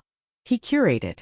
He chose victims who were transient in the moment, people at rest stops, hitchhikers, motorists with broken-down cars, people who were momentarily disconnected from their support systems, vulnerable in the vast emptiness of the American landscape. He was a shadow on the shoulder, a nightmare that manifested in the rearview mirror and disappeared before the sun came up. The lingering shock in the Washington community was palpable. Reporters swarmed the small town where Chloe's parents still lived, their cameras capturing the heartbreaking sight of a father who had finally, after 3 decades, received the worst possible answer to his prayers. The mysterious disappearance was no longer a mystery. It was a homicide. But with that horror came a grim sort of peace. The unsolved mystery that had haunted their every waking hour was over. There would be no more looking for her face in crowds, no more wondering if she was out there somewhere, living a life she had forgotten. The truth was brutal, but it was final. As the investigation into Vance's trucking career deepened, the scale of his trophy collection began to point toward a terrifying conclusion. The tin box wasn't full. There were empty spaces, slots where more Polaroids, more rings, more lockets could have been kept. The detectives realized they weren't just looking for the victims they knew about. They were looking for the victims Vance had yet to reveal. Every cold case on the West Coast was now being re-examined through the lens of a 1985 Marlboro Red and a 1992 class ring. The Marlboro Murderer was a title that failed to capture the scope of his depravity. He was a predator of the pavement, a man who had turned the very infrastructure of the country into a graveyard. Rossi moved to the next item in the bag, the silver locket. It was delicate, tarnished to a dull gray, the hinge rusted shut. She knew that inside that locket was a photograph of someone who had once been loved, someone who was now a strange clue in a serial murder investigation. She didn't know the name yet. She didn't know the year. But she knew that somewhere in some quiet suburb or dusty desert town, a family was waiting for a phone call they had stopped expecting years ago. The California 1985 cold case had been the first domino to fall, and as the others tumbled, the sound was a deafening roar of justice long delayed. The script of Michael Vance's life was being rewritten in real time. No longer was he the reliable driver or the quiet neighbor. He was the protagonist of a cinematic-style horror story that was all too real. The tense and dramatic storytelling of his capture was being replaced by the vivid language of forensic reports and victim impact statements. The deadlock of 38 years had been shattered by a single mouthwash law, a cigarette butt, proving that in the world of crime, there is no such thing as a perfect escape. There is only the long, slow crawl of time until the past catches up. As we move deeper into the dark heart of this investigation, we see the lingering impact on the detectives themselves. Rossi, Miller, and the dozens of officers across state lines were now bonded by a shared mission: to give every cold case in Vance's wake a name and a conclusion. The haunting memories of the victims were no longer just files in a drawer. They were living mandates for action. The California 1985 cold case was just the beginning. The road ahead was long filled with more shocking questions and chilling details. But for the first time in nearly 40 years, the light was winning. The shadows of the interstate were being chased away, one strange clue at a time. As the world prepared for the full revelation of what Michael Vance had done in the dark, the sound of a heavy rain intensifies, fading into the rhythmic, metallic clack-clack of a train on tracks, symbolizing the unstoppable momentum of the investigation. The transition from the rain-soaked evergreens of Washington to the sun-bleached, cracked earth of the Nevada desert is more than a change in geography. It is a descent into a different kind of silence. If the Pacific Northwest hides its secrets under layers of moss and damp soil, the high desert of Nevada bakes them into the dust, preserving them in a shimmering heat that distorts the horizon and plays tricks on the mind. As the investigation into Michael Vance's 3-decade-long odyssey of violence moved south along the I-80 corridor, the focus shifted to the second strange clue, recovered from that rusted tin box: the silver locket. It was an object that looked out of place in the sterile high-tech environment of a modern forensic laboratory, a piece of Victorian-style costume jewelry, tarnished to a deep, bruised charcoal gray, its delicate chain tangled like a web of steel. Detective Rossi stood behind the lead forensic technician, their breath hitching in unison as a jeweler's saw was used to bypass a hinge that had been fused shut by years of sweat, grime, and neglect. This was the deadlock of the physical world, a literal barrier between the present and a secret from 1996. When the locket finally gave way with a sharp metallic snap, the room seemed to grow cold despite the hum of the ventilation system. Inside, protected from the air and the light for 27 years, was a photograph. It was a tiny hand-cut circle of paper, a portrait of a woman with high cheekbones and eyes that seemed to hold a defiant spark. She wasn't a girl like Chloe or Sarah. She was a woman in her late 20s, radiating a sense of independence that, in the twisted logic of Michael Vance, had likely made her a target. The mysterious disappearance that matched this locket didn't come from a quiet suburb or a college campus. It came from the neon-drenched fringes of Reno, the biggest little city in the world, where the desert meets the dice. The identification process was a grueling marathon of digital archaeology. They didn't have a DNA profile for the locket's owner yet, but they had the face. They ran the image through the DOE network and the National Missing and Unidentified Persons System, searching for a match in the backlog of 1990s Nevada cold cases. After 72 hours of sensory-overloading screen time, the match flashed across the monitor: Elena Rodriguez, age 29, reported missing in August 1996 after finishing a graveyard shift at a casino diner. The community shock in Reno had been swallowed by the sheer volume of people who passed through that city every day. Elena was a transient soul in the eyes of the 1996 police department, a woman with no immediate family in the state, a worker in an industry where people frequently drifted to the next town. Her case had been classified as a voluntary disappearance within 48 hours, a bureaucratic dismissal that had allowed Michael Vance to walk away with her locket and her life without so much as a sideways glance from the law. But the silver locket didn't lie. It was a haunting memory that Vance had carried in his truck for over 2 decades, a trophy from a night when the Nevada desert had become a graveyard. In the interrogation room, the power dynamic was shifting. Vance had begun to realize that the California 1985 cold case was no longer his only problem. The Marlboro murderer was being confronted with the geography of his own cruelty. Rossi didn't ask him about the locket. She simply placed a fresh photo of Elena on the table, side by side with the tiny portrait from the jewelry. She watched his pupils. She watched the way his throat moved as he swallowed. Vance wasn't a man of many words, but his silence was becoming increasingly sensational. A heavy, vibrating tension that filled the space between them. He finally spoke, his voice a dry rasp that sounded like wind moving through sagebrush. "The desert is good at keeping things," he muttered. "It doesn't judge. It just takes." This was the chilling detail the investigators had been dreading. Vance wasn't just admitting to a crime. He was describing a philosophy of disposal. He began to recount his route through Nevada in the summer of '96. He spoke about the heat that wouldn't break, even at 3 a.m., and the way the lights of Reno looked in his rearview mirror as he drove toward the wasteland of the Black Rock Desert. He described Elena not as a person, but as a moment of opportunity. A woman walking to her car in a poorly lit parking lot, the sound of her heels on the pavement providing a rhythm for his approach. The concise, fast-paced nature of his description was sickening. He spoke with the technical precision of a man describing a mechanical repair, stripping the humanity away from the act until only the cold, hard fact of the cold case remained. The Nevada connection blew the investigation wide open. It proved that Vance's killing field wasn't a single location, but a 3,000-mile network of asphalt. The strange clue of the locket led to a search warrant for a specific coordinates in the desert, a place Vance called the Burning Flat. A team of forensic anthropologists was dispatched to the Nevada wasteland, working under the searing sun to sift through the alkali dust. What they found there would dominate the live crime news broadcasts for weeks. Not just the remains of Elena Rodriguez, but fragments of others. The unsolved mystery was expanding into a dark constellation of victims, each one a life that had been intercepted by a man who used a truck as a hunting blind. The lingering impact on the city of Reno was a mixture of guilt and fury. The realization that Elena had been written off by the system allowed a monster to continue his spree for another 20 years. It was a shocking question that haunted the halls of the justice system.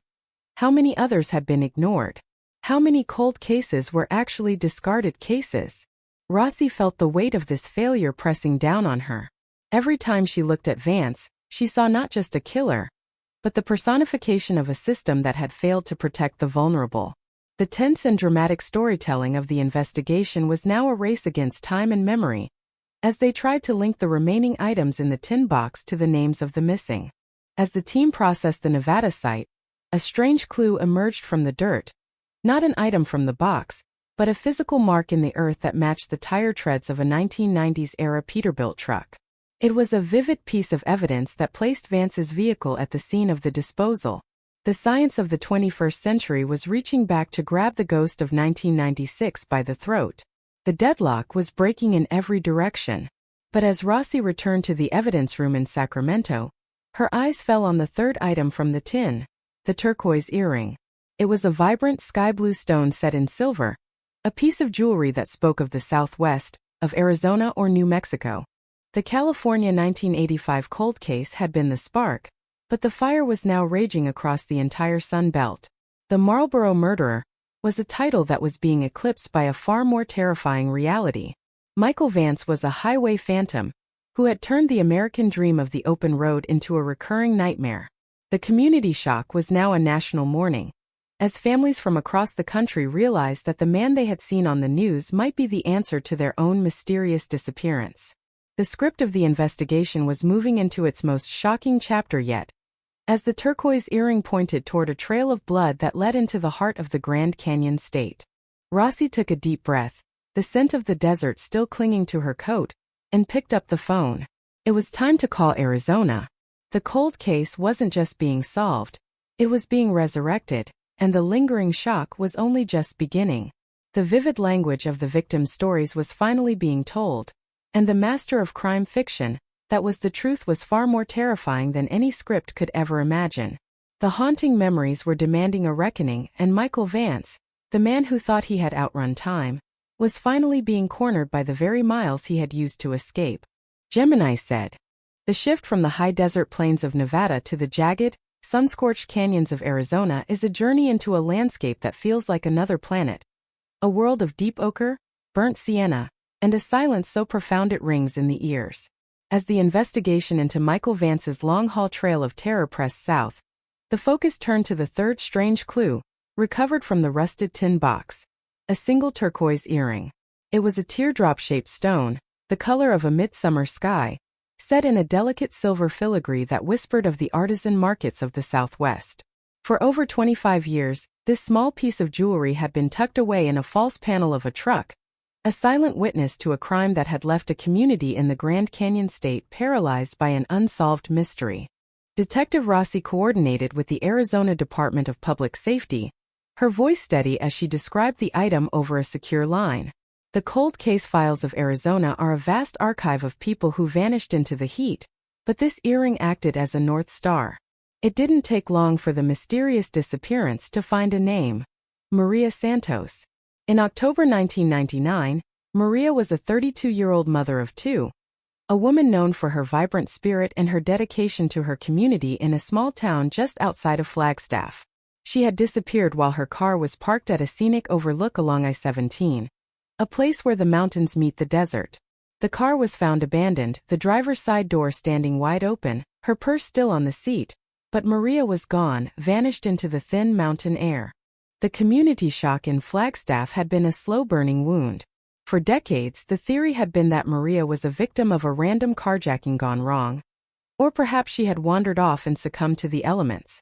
But the discovery of her earring in California, in the possession of a man who had already been linked to a cold case in 1985 and a disappearance in 1992, shattered those theories.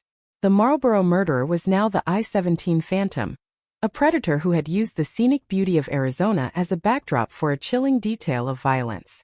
The shocking question that haunted the investigators was no longer if Vance had killed her, but where he had left her. In the interrogation room, the atmosphere was thick with the weight of the Arizona connection. Rossi placed the turquoise earring on the table, right next to the photograph of Maria Santos. Vance's reaction was a study in sensational indifference. He didn't look at the photo.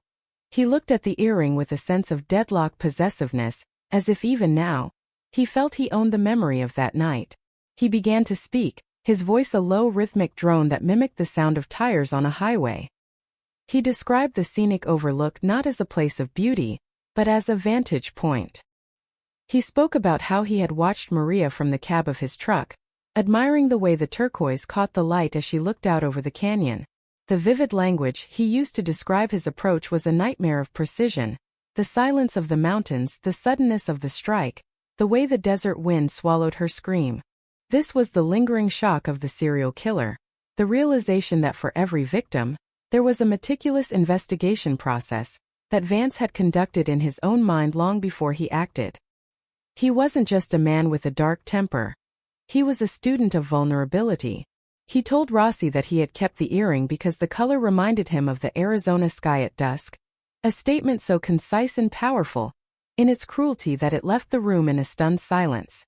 He was a man who saw the world not in terms of people, but in terms of trophies and memories he could tuck away in a box. The search for Maria's remains led the forensic teams deep into the Coconino National Forest, a place of towering pines and ancient volcanic rock. Using Vance's strange clues and GPS data reconstructed from his old trucking logs, they narrowed the search to a remote ravine miles from the highway. The deadlock finally broke when a search dog alerted near a cluster of basalt boulders. There, buried under decades of pine needles and red earth, they found the remains of Maria Santos. The unsolved mystery of 1999 was over, but the lingering impact was a tidal wave of grief that swept through her family, who had spent 27 years caught between hope and despair. The Arizona connection solidified the case against Michael Vance as one of the most prolific cold case resolutions in American history. The California 1985 cold case had been the key, but the Marlboro murderer was now a name synonymous with a continental trail of blood.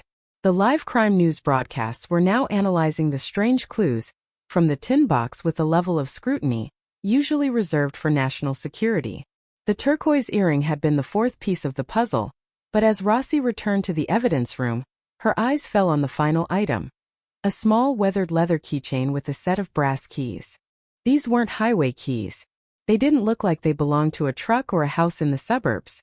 They were old, stamped with a logo that had long since worn away, but they carried a sense of mystery that was different from the jewelry. The deadlock of the investigation was moving into its final, most shocking phase.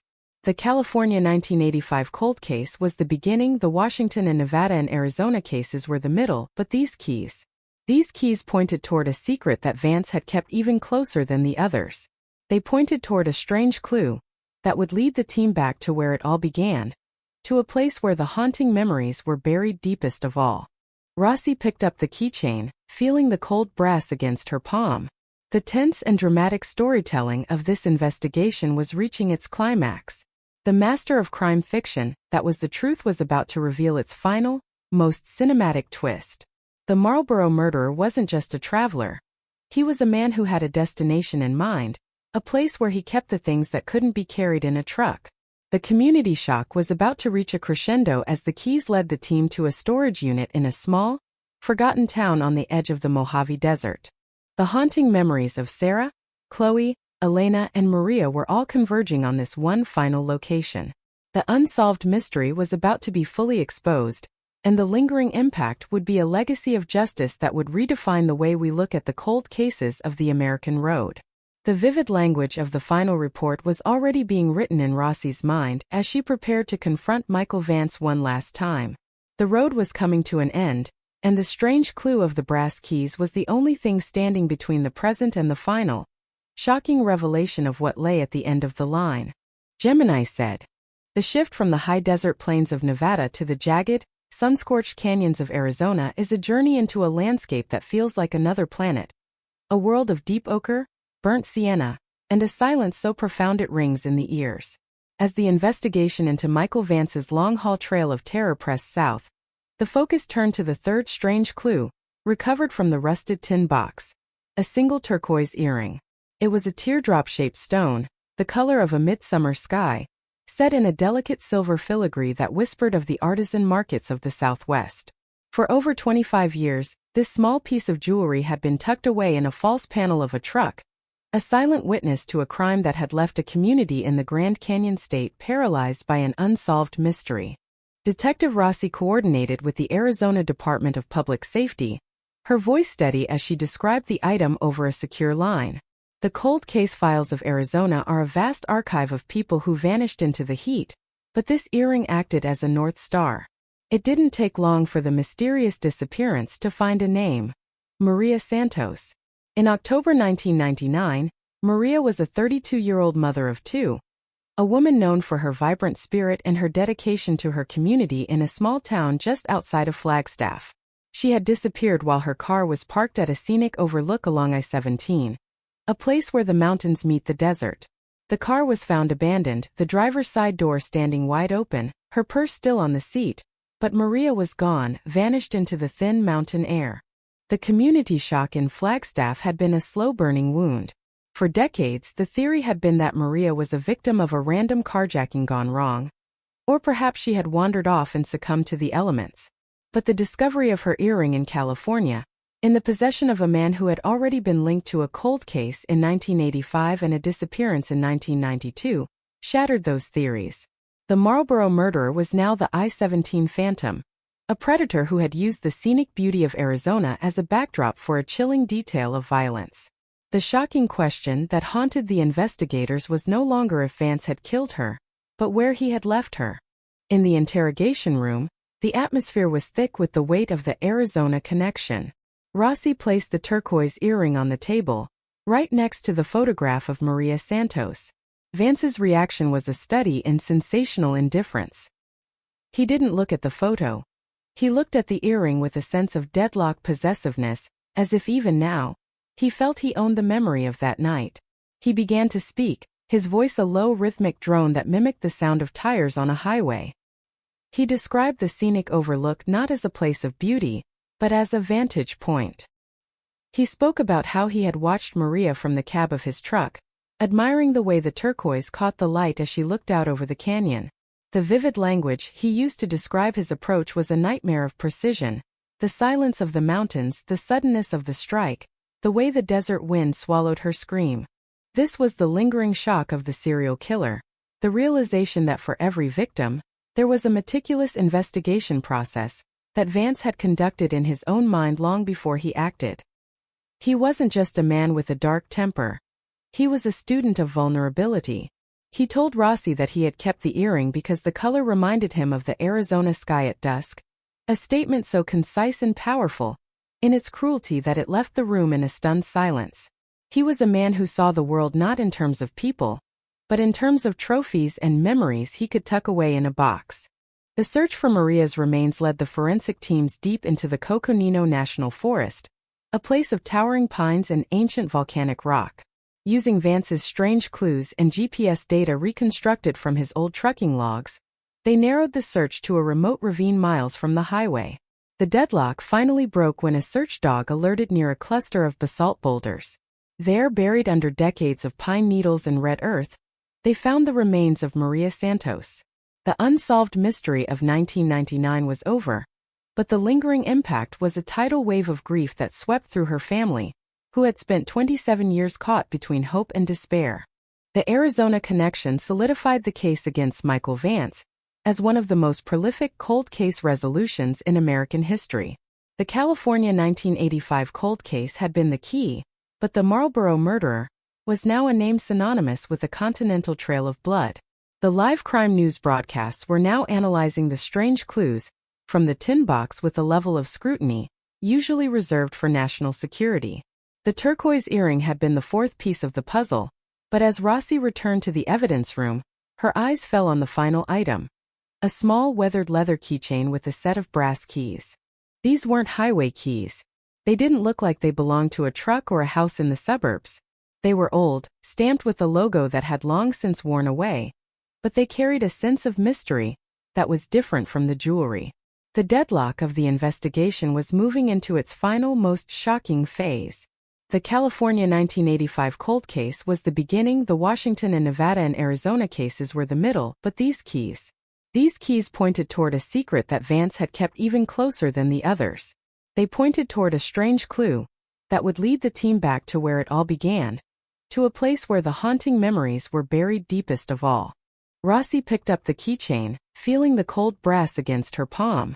The tense and dramatic storytelling of this investigation was reaching its climax. The master of crime fiction, that was the truth, was about to reveal its final, most cinematic twist. The Marlboro murderer wasn't just a traveler. He was a man who had a destination in mind, a place where he kept the things that couldn't be carried in a truck. The community shock was about to reach a crescendo as the keys led the team to a storage unit in a small, forgotten town on the edge of the Mojave Desert. The haunting memories of Sarah, Chloe, Elena, and Maria were all converging on this one final location. The unsolved mystery was about to be fully exposed, and the lingering impact would be a legacy of justice that would redefine the way we look at the cold cases of the American road. The vivid language of the final report was already being written in Rossi's mind as she prepared to confront Michael Vance one last time. The road was coming to an end, and the strange clue of the brass keys was the only thing standing between the present and the final, shocking revelation of what lay at the end of the line. The keys felt heavy in Detective Rossi's hand, a cold brass weight that seemed to vibrate with the secrets of a forgotten place. We are moving now into the heart of the Mojave, leaving behind the mountain air of Arizona for a landscape where the sun is a physical assault, and the wind carries the scent of dry sage and ancient dust. The investigation into Michael Vance's 3-decade-long journey of blood was no longer just a search for victims. It was a search for his sanctuary. The brass keys, stamped with a faint, nearly eroded number 214, led the task force to a place that time had tried to erase.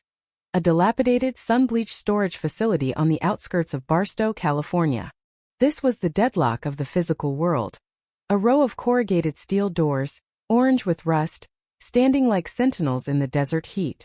Unit 214 hadn't been opened in 15 years. The community shock here was a quiet, eerie kind. The facility manager, a man whose skin looked like cured leather, didn't even remember Michael Vance. To him, the man was just a monthly check that arrived from various truck stops across the country.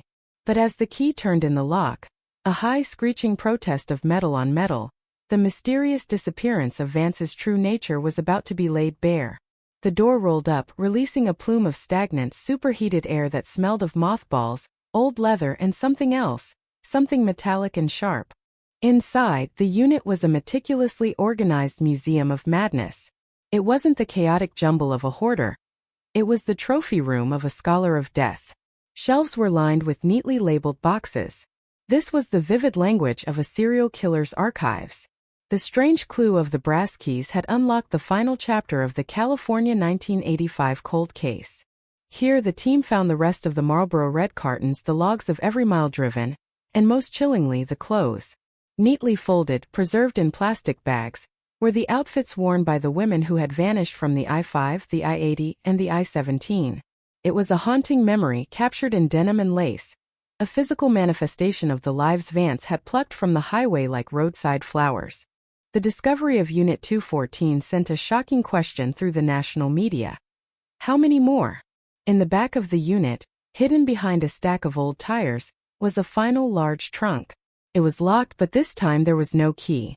A bolt cutter snapped the latch, and as the lid creaked open, the tense and dramatic storytelling of the investigation reached its most sensational peak. Inside were the journals, thousands of pages of handwritten notes, detailing every moment of opportunity, every vantage point, and every vivid detail of his crimes.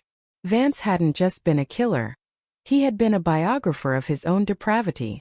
He wrote about Sarah Jenkins in 1985 with a cold, analytical detachedness that made the seasoned detectives turn away in disgust. He wrote about the community shock he felt through the news, feeding off the fear he had created. In the interrogation room, the deadlock had completely collapsed. Rossi didn't need to ask questions anymore. She simply read his own words back to him. The Marlboro murderer sat in total silence, his eyes fixed on a spot on the wall. He was no longer the apex predator of the pavement. He was a man being consumed by his own history. The journals provided the missing links to 12 more cold cases across 4 states. Cases that had been cold for so long they had been moved to the basement of their respective precincts. The lingering impact of these revelations was a tidal wave of closure and fresh trauma. Families who had spent decades in the dark were suddenly thrust into a blinding, agonizing light.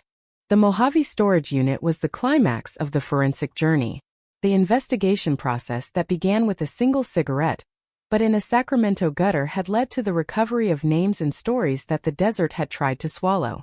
But as the sun began to set over the Mojave, casting long bloody shadows across the storage facility, one final journal entry caught Rossi's eye. It was dated just 3 weeks before Vance's arrest.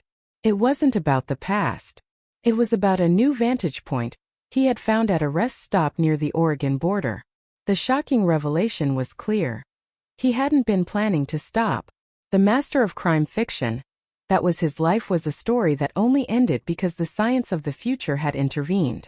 The lingering shock of the Michael Vance case would redefine criminal profiling for a generation. It proved that the highway phantom was not a myth, but a reality facilitated by the very scale of the American landscape. The California 1985 cold case was officially closed, but the work of Unit 214 would continue for years. As Section 7 draws to a close, the vivid language of the victims' lives is finally being given the respect it deserves. The haunting memories are no longer just trophies in a desert locker. They are the evidence that will ensure Michael Vance never sees the sun set over the Mojave again. The unsolved mystery is over. The road has ended. And in the silence of the desert, the truth is finally the only thing that remains. The transition from the scorched Mojave to the cold, marble halls of justice in Sacramento felt like stepping into another dimension. The sun-bleached desert was a place of lawless silence, but here, in the heart of the California legal system, the silence was different.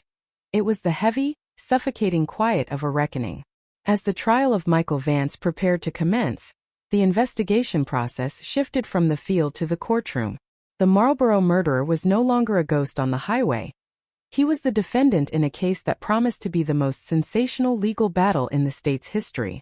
The California 1985 cold case was the flagship, but the 12 other lives found in the Mojave journals trailed behind it like a funeral procession. The community shock had transformed into a focused, vibrating anger. Outside the courthouse, the live crime news broadcasts were constant, the reporters' voices a frantic staccato against the backdrop of protesters holding signs with the faces of Sarah, Chloe, Elena, and Maria. The shocking question that dominated the headlines was whether the legal system could truly provide a climax for 4 decades of horror. Inside, the deadlock of the defense was clear. They would attempt to suppress the Mojave journals, arguing they were the product of a disturbed mind rather than a factual record of events. But the vivid language of the DNA, the cigarette butt from 1985 and the hair samples from the storage unit, was a wall they could not climb. Detective Rossi sat in the front row, her eyes fixed on the back of Vance's head. He looked smaller in a suit, less like a monster and more like a withered old man. A strange clue to the deceptive nature of evil.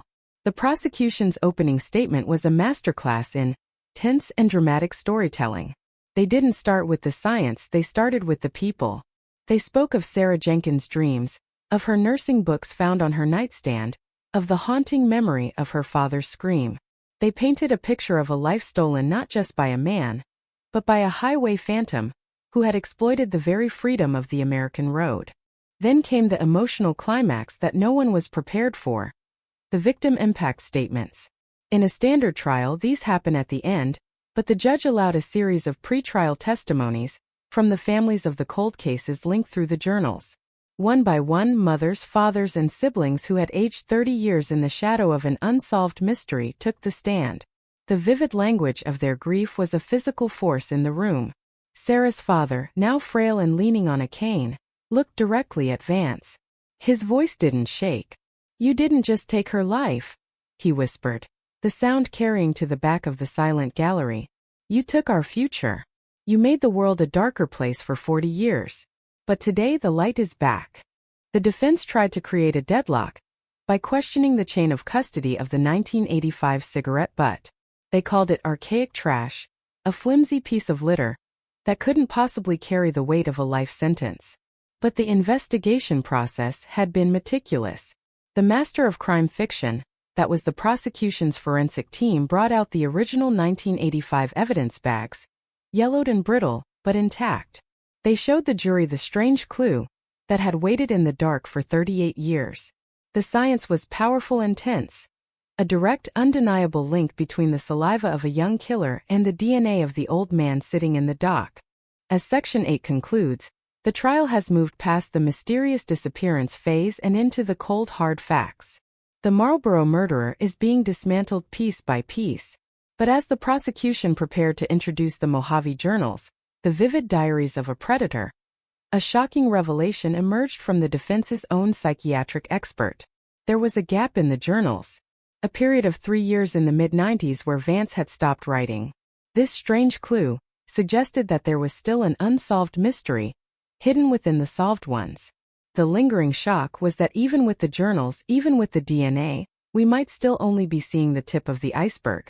The haunting memories of the courtroom were being broadcast to a nation that was finally seeing the face of the man who had turned the I-5 into a graveyard.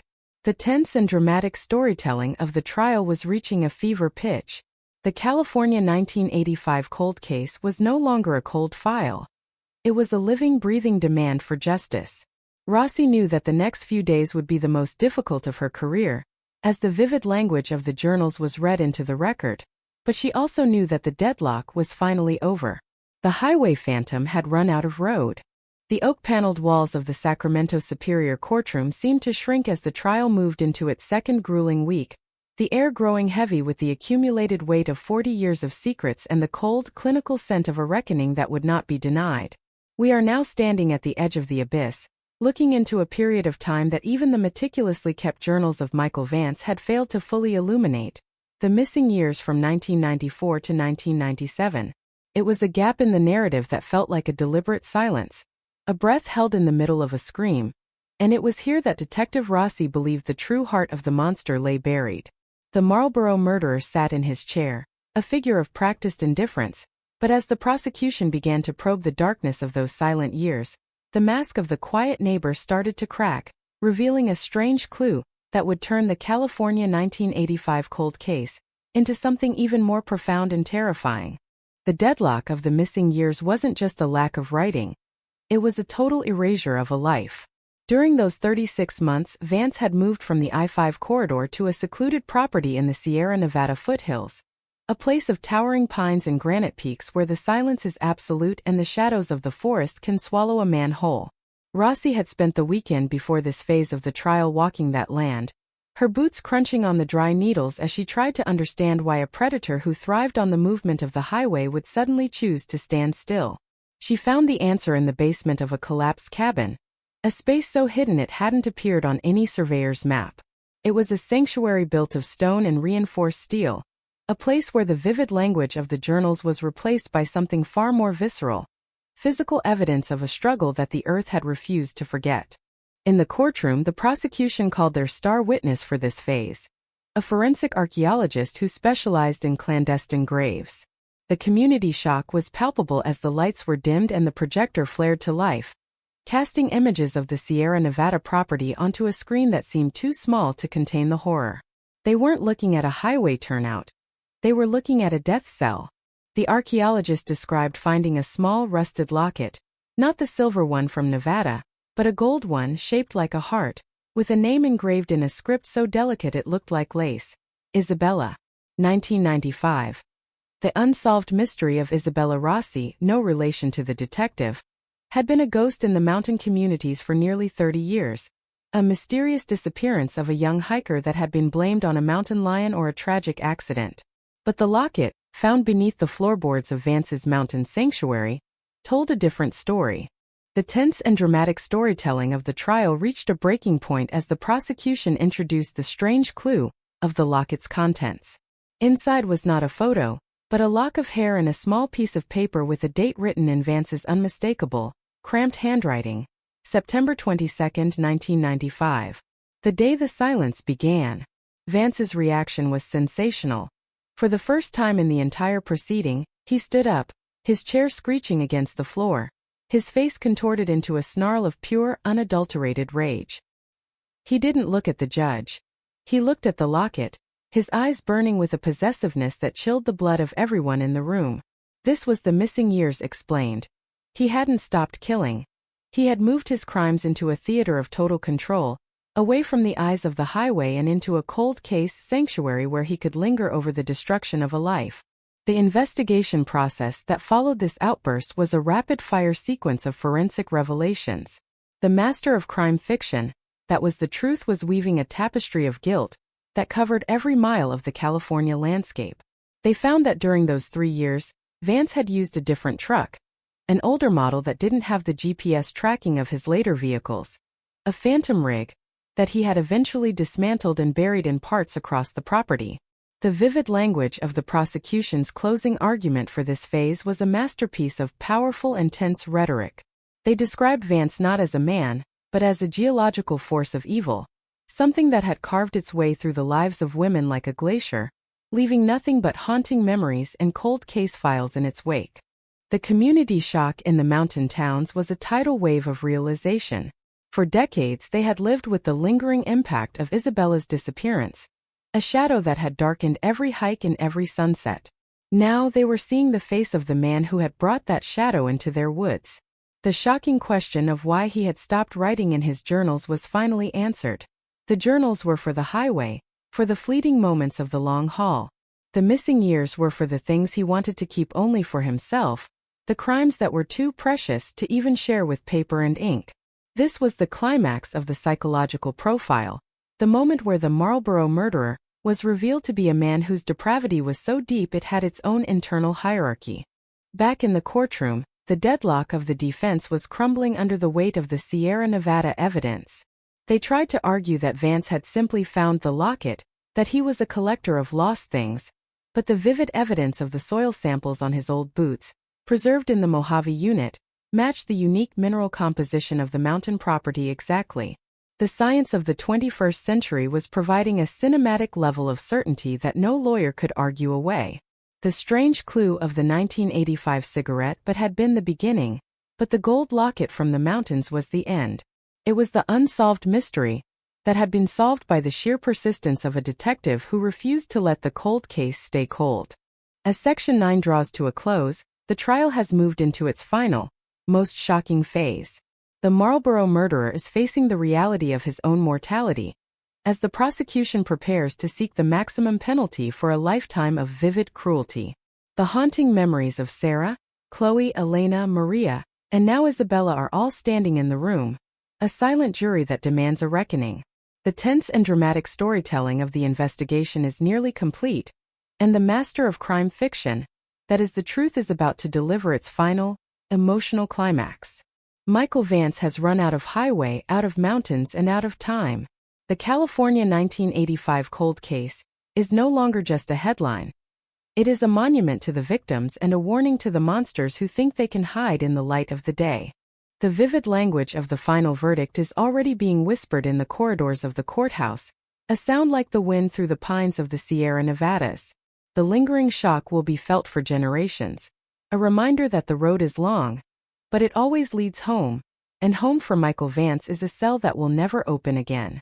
The unsolved mystery is a mystery no more. The strange clue has led to the truth, and the truth has set the haunting memories free.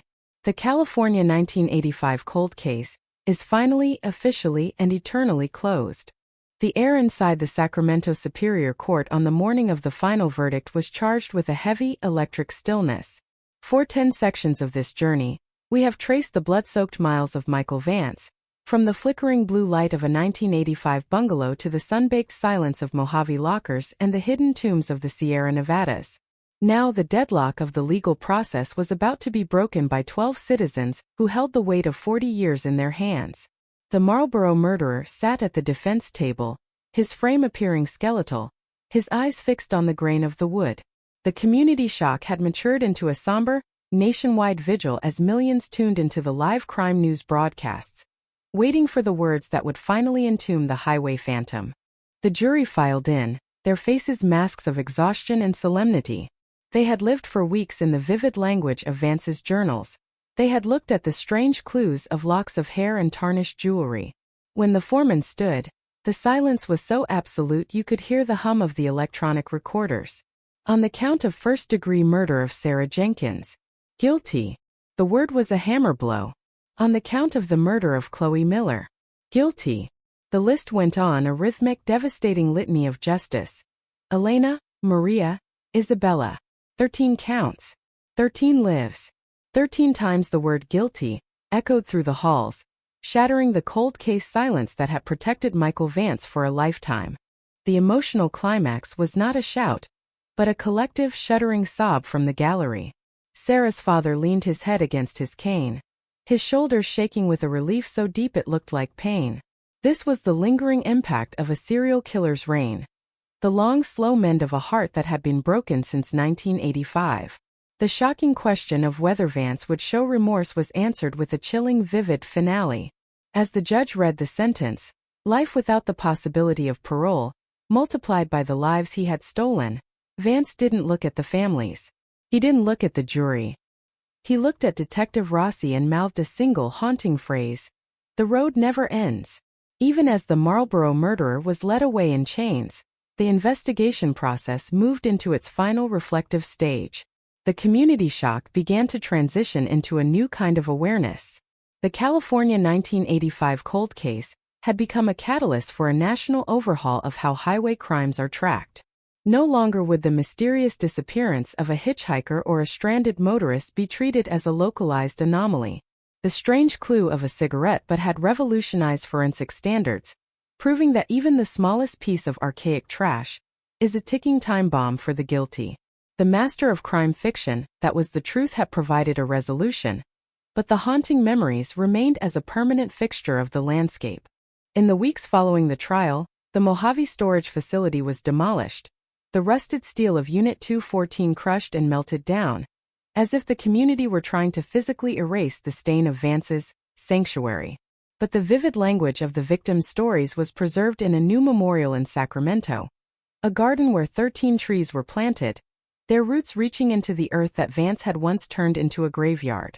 The unsolved mystery was over, but the lingering shock served as a reminder of the vigilance required to protect the vulnerable. The highway phantom was behind bars, but the roads he traveled remained, silent and vast under the California sun. Rossi returned to the precinct one last time to file the Jenkins folder into the closed archives. The deadlock of 38 years was finally over. The tense and dramatic storytelling of the chase had come to a quiet end in a metal cabinet. She thought of the missing years and the gold locket, realizing that while they had caught the monster, the world he inhabited was still filled with shadows. The vivid reality of the cold case unit is that the work is never truly done. For every Vance caught, there is another strange clue, waiting in a dusty box for the technology of the future to find it. As Section 10 draws to a close, we see the families of the victims beginning their first real day of peace. The haunting memories of their loved ones are no longer defined by the violence of their end, but by the justice of their reckoning. The Marlboro murderer is a ghost in a concrete cage, and the California 1985 cold case is a testament to the fact that time is not an escape, it is a countdown.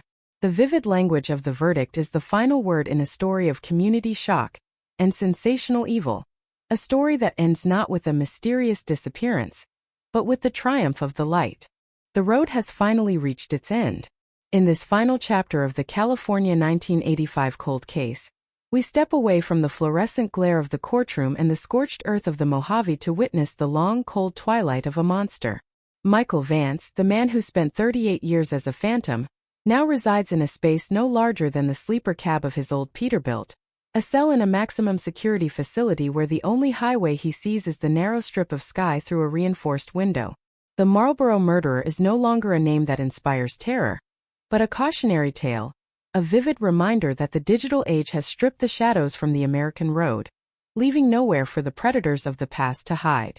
In the years following his conviction, Vance became a subject of intense study for criminal psychologists and FBI profilers. They sought to understand the deadlock of his psyche, how a man could maintain a mask of such utter normalcy while harboring a trophy room of such staggering depravity. But Vance remained a mysterious disappearance, even in captivity. He refused all interviews, becoming a silent recluse who spent his days staring at the walls, perhaps replaying the vivid language of his journals in the theater of his mind. He was a man who had lived for the thrill of the hunt, and without the open road, he began to wither. The lingering shock for the investigators was the realization that Vance didn't feel guilt. He felt only the frustration of a predator whose claws had been clipped. Outside the prison walls, the community shock had evolved into a legacy of healing.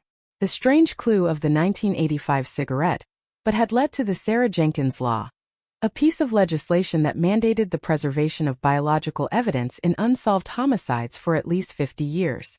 This was the true climax of the case. A systemic change that ensured no other cold case would be lost to the dust of a storage room. Detective Rossi, now a celebrated figure in the world of forensics, often speaks at universities about the investigation process that brought Vance down.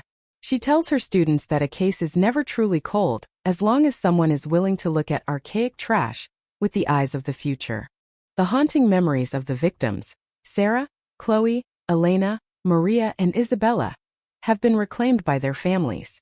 They are no longer unsolved mysteries or shocking headlines. They are daughters, sisters, and friends whose lives are remembered for the light they brought into the world, rather than the darkness that took them out. The lingering impact of the case is felt every time a new cold case is thawed using the techniques pioneered during the hunt for Vance. The Marlboro murderer thought he was writing a story of his own power, but he was actually providing the blueprint for his own destruction. In the winter of 2025, the highway phantom reached the end of his own internal road. Michael Vance died in his cell at the age of 60. There were no live crime news broadcasts for his passing, no sensational headlines. He died as he had lived for the last few years, in silence and isolation. His body was unclaimed, buried in a nameless plot in the prison cemetery. It was a fittingly concise end for a man who had spent a lifetime disposing of others in the dark. The deadlock of his life was finally irrevocably broken. As we close the file on the California 1985 cold case, we are left with a vivid sense of the persistence of justice. The road is still there, stretching out across the desert and through the mountains, but it is a little safer now.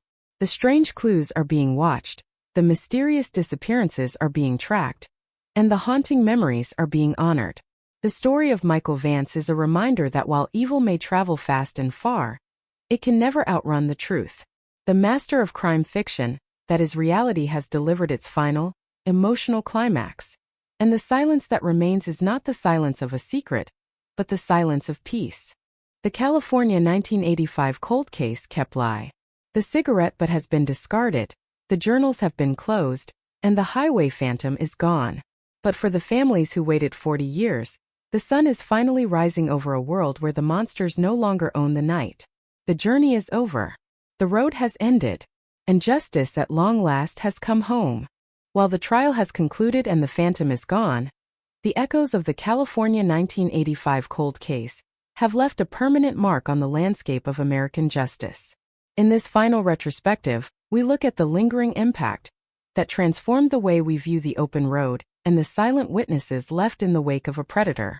The Marlboro murderer thought he was writing an untraceable legacy of violence, but in reality, he was the catalyst for a revolution in cold case forensics that would ensure no killer could ever truly sleep soundly again.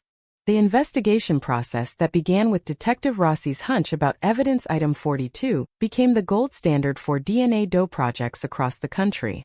In the year following Vance's death, the Sacramento PD's cold case unit received funding to expand, utilizing the same genetic genealogy that unmasked the truck driver to solve 30 more unsolved mysteries dating back to the late 1960s.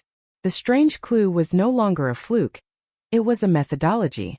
The vivid language of the victims' stories was finally being translated from the silence of dusty boxes into the sensational clarity of courtroom victories. The community shock that once paralyzed the suburbs and the mountain towns has been replaced by a powerful and tense sense of resolution. For the families of the 13 women Vance admitted to killing, the haunting memories have shifted. They no longer look at the I-5 or the I-80 with a sense of dread, but with a quiet understanding that the light has returned to those corridors. The California 1985 cold case is taught in police academies as the case of the silent witness, a reminder to every new recruit that the smallest detail, a discarded cigarette, a tarnished locket, a strange clue, can be the key to a kingdom of justice. The master of crime fiction, that is, the truth has one final chilling detail to reveal. In the final inventory of Vance's possessions after his death, a single unmailed letter was found. It wasn't addressed to a victim or a lawyer, but to the next driver. It contained a list of rest stops, vantage points, and moments of opportunity. It was the vivid proof that Vance viewed himself as part of a dark tradition, a relay race of shadows. But the letter never reached its destination. It was intercepted, logged, and buried in an evidence locker. A mysterious disappearance of a different kind. As we conclude this cinematic journey, the California 1985 cold case stands as a monument to the victims. Sarah Jenkins, Chloe Miller, Elena Rodriguez, Maria Santos, and Isabella Rossi are the names that matter. The Marlboro murderer is a footnote. They are the narrative. The lingering shock of their loss is balanced by the emotional climax of their vindication. The deadlock of time has been broken, and the highway phantom has been erased by the very light he tried to flee. The road is open, the sky is clear, and the secrets of the past are finally eternally in the light.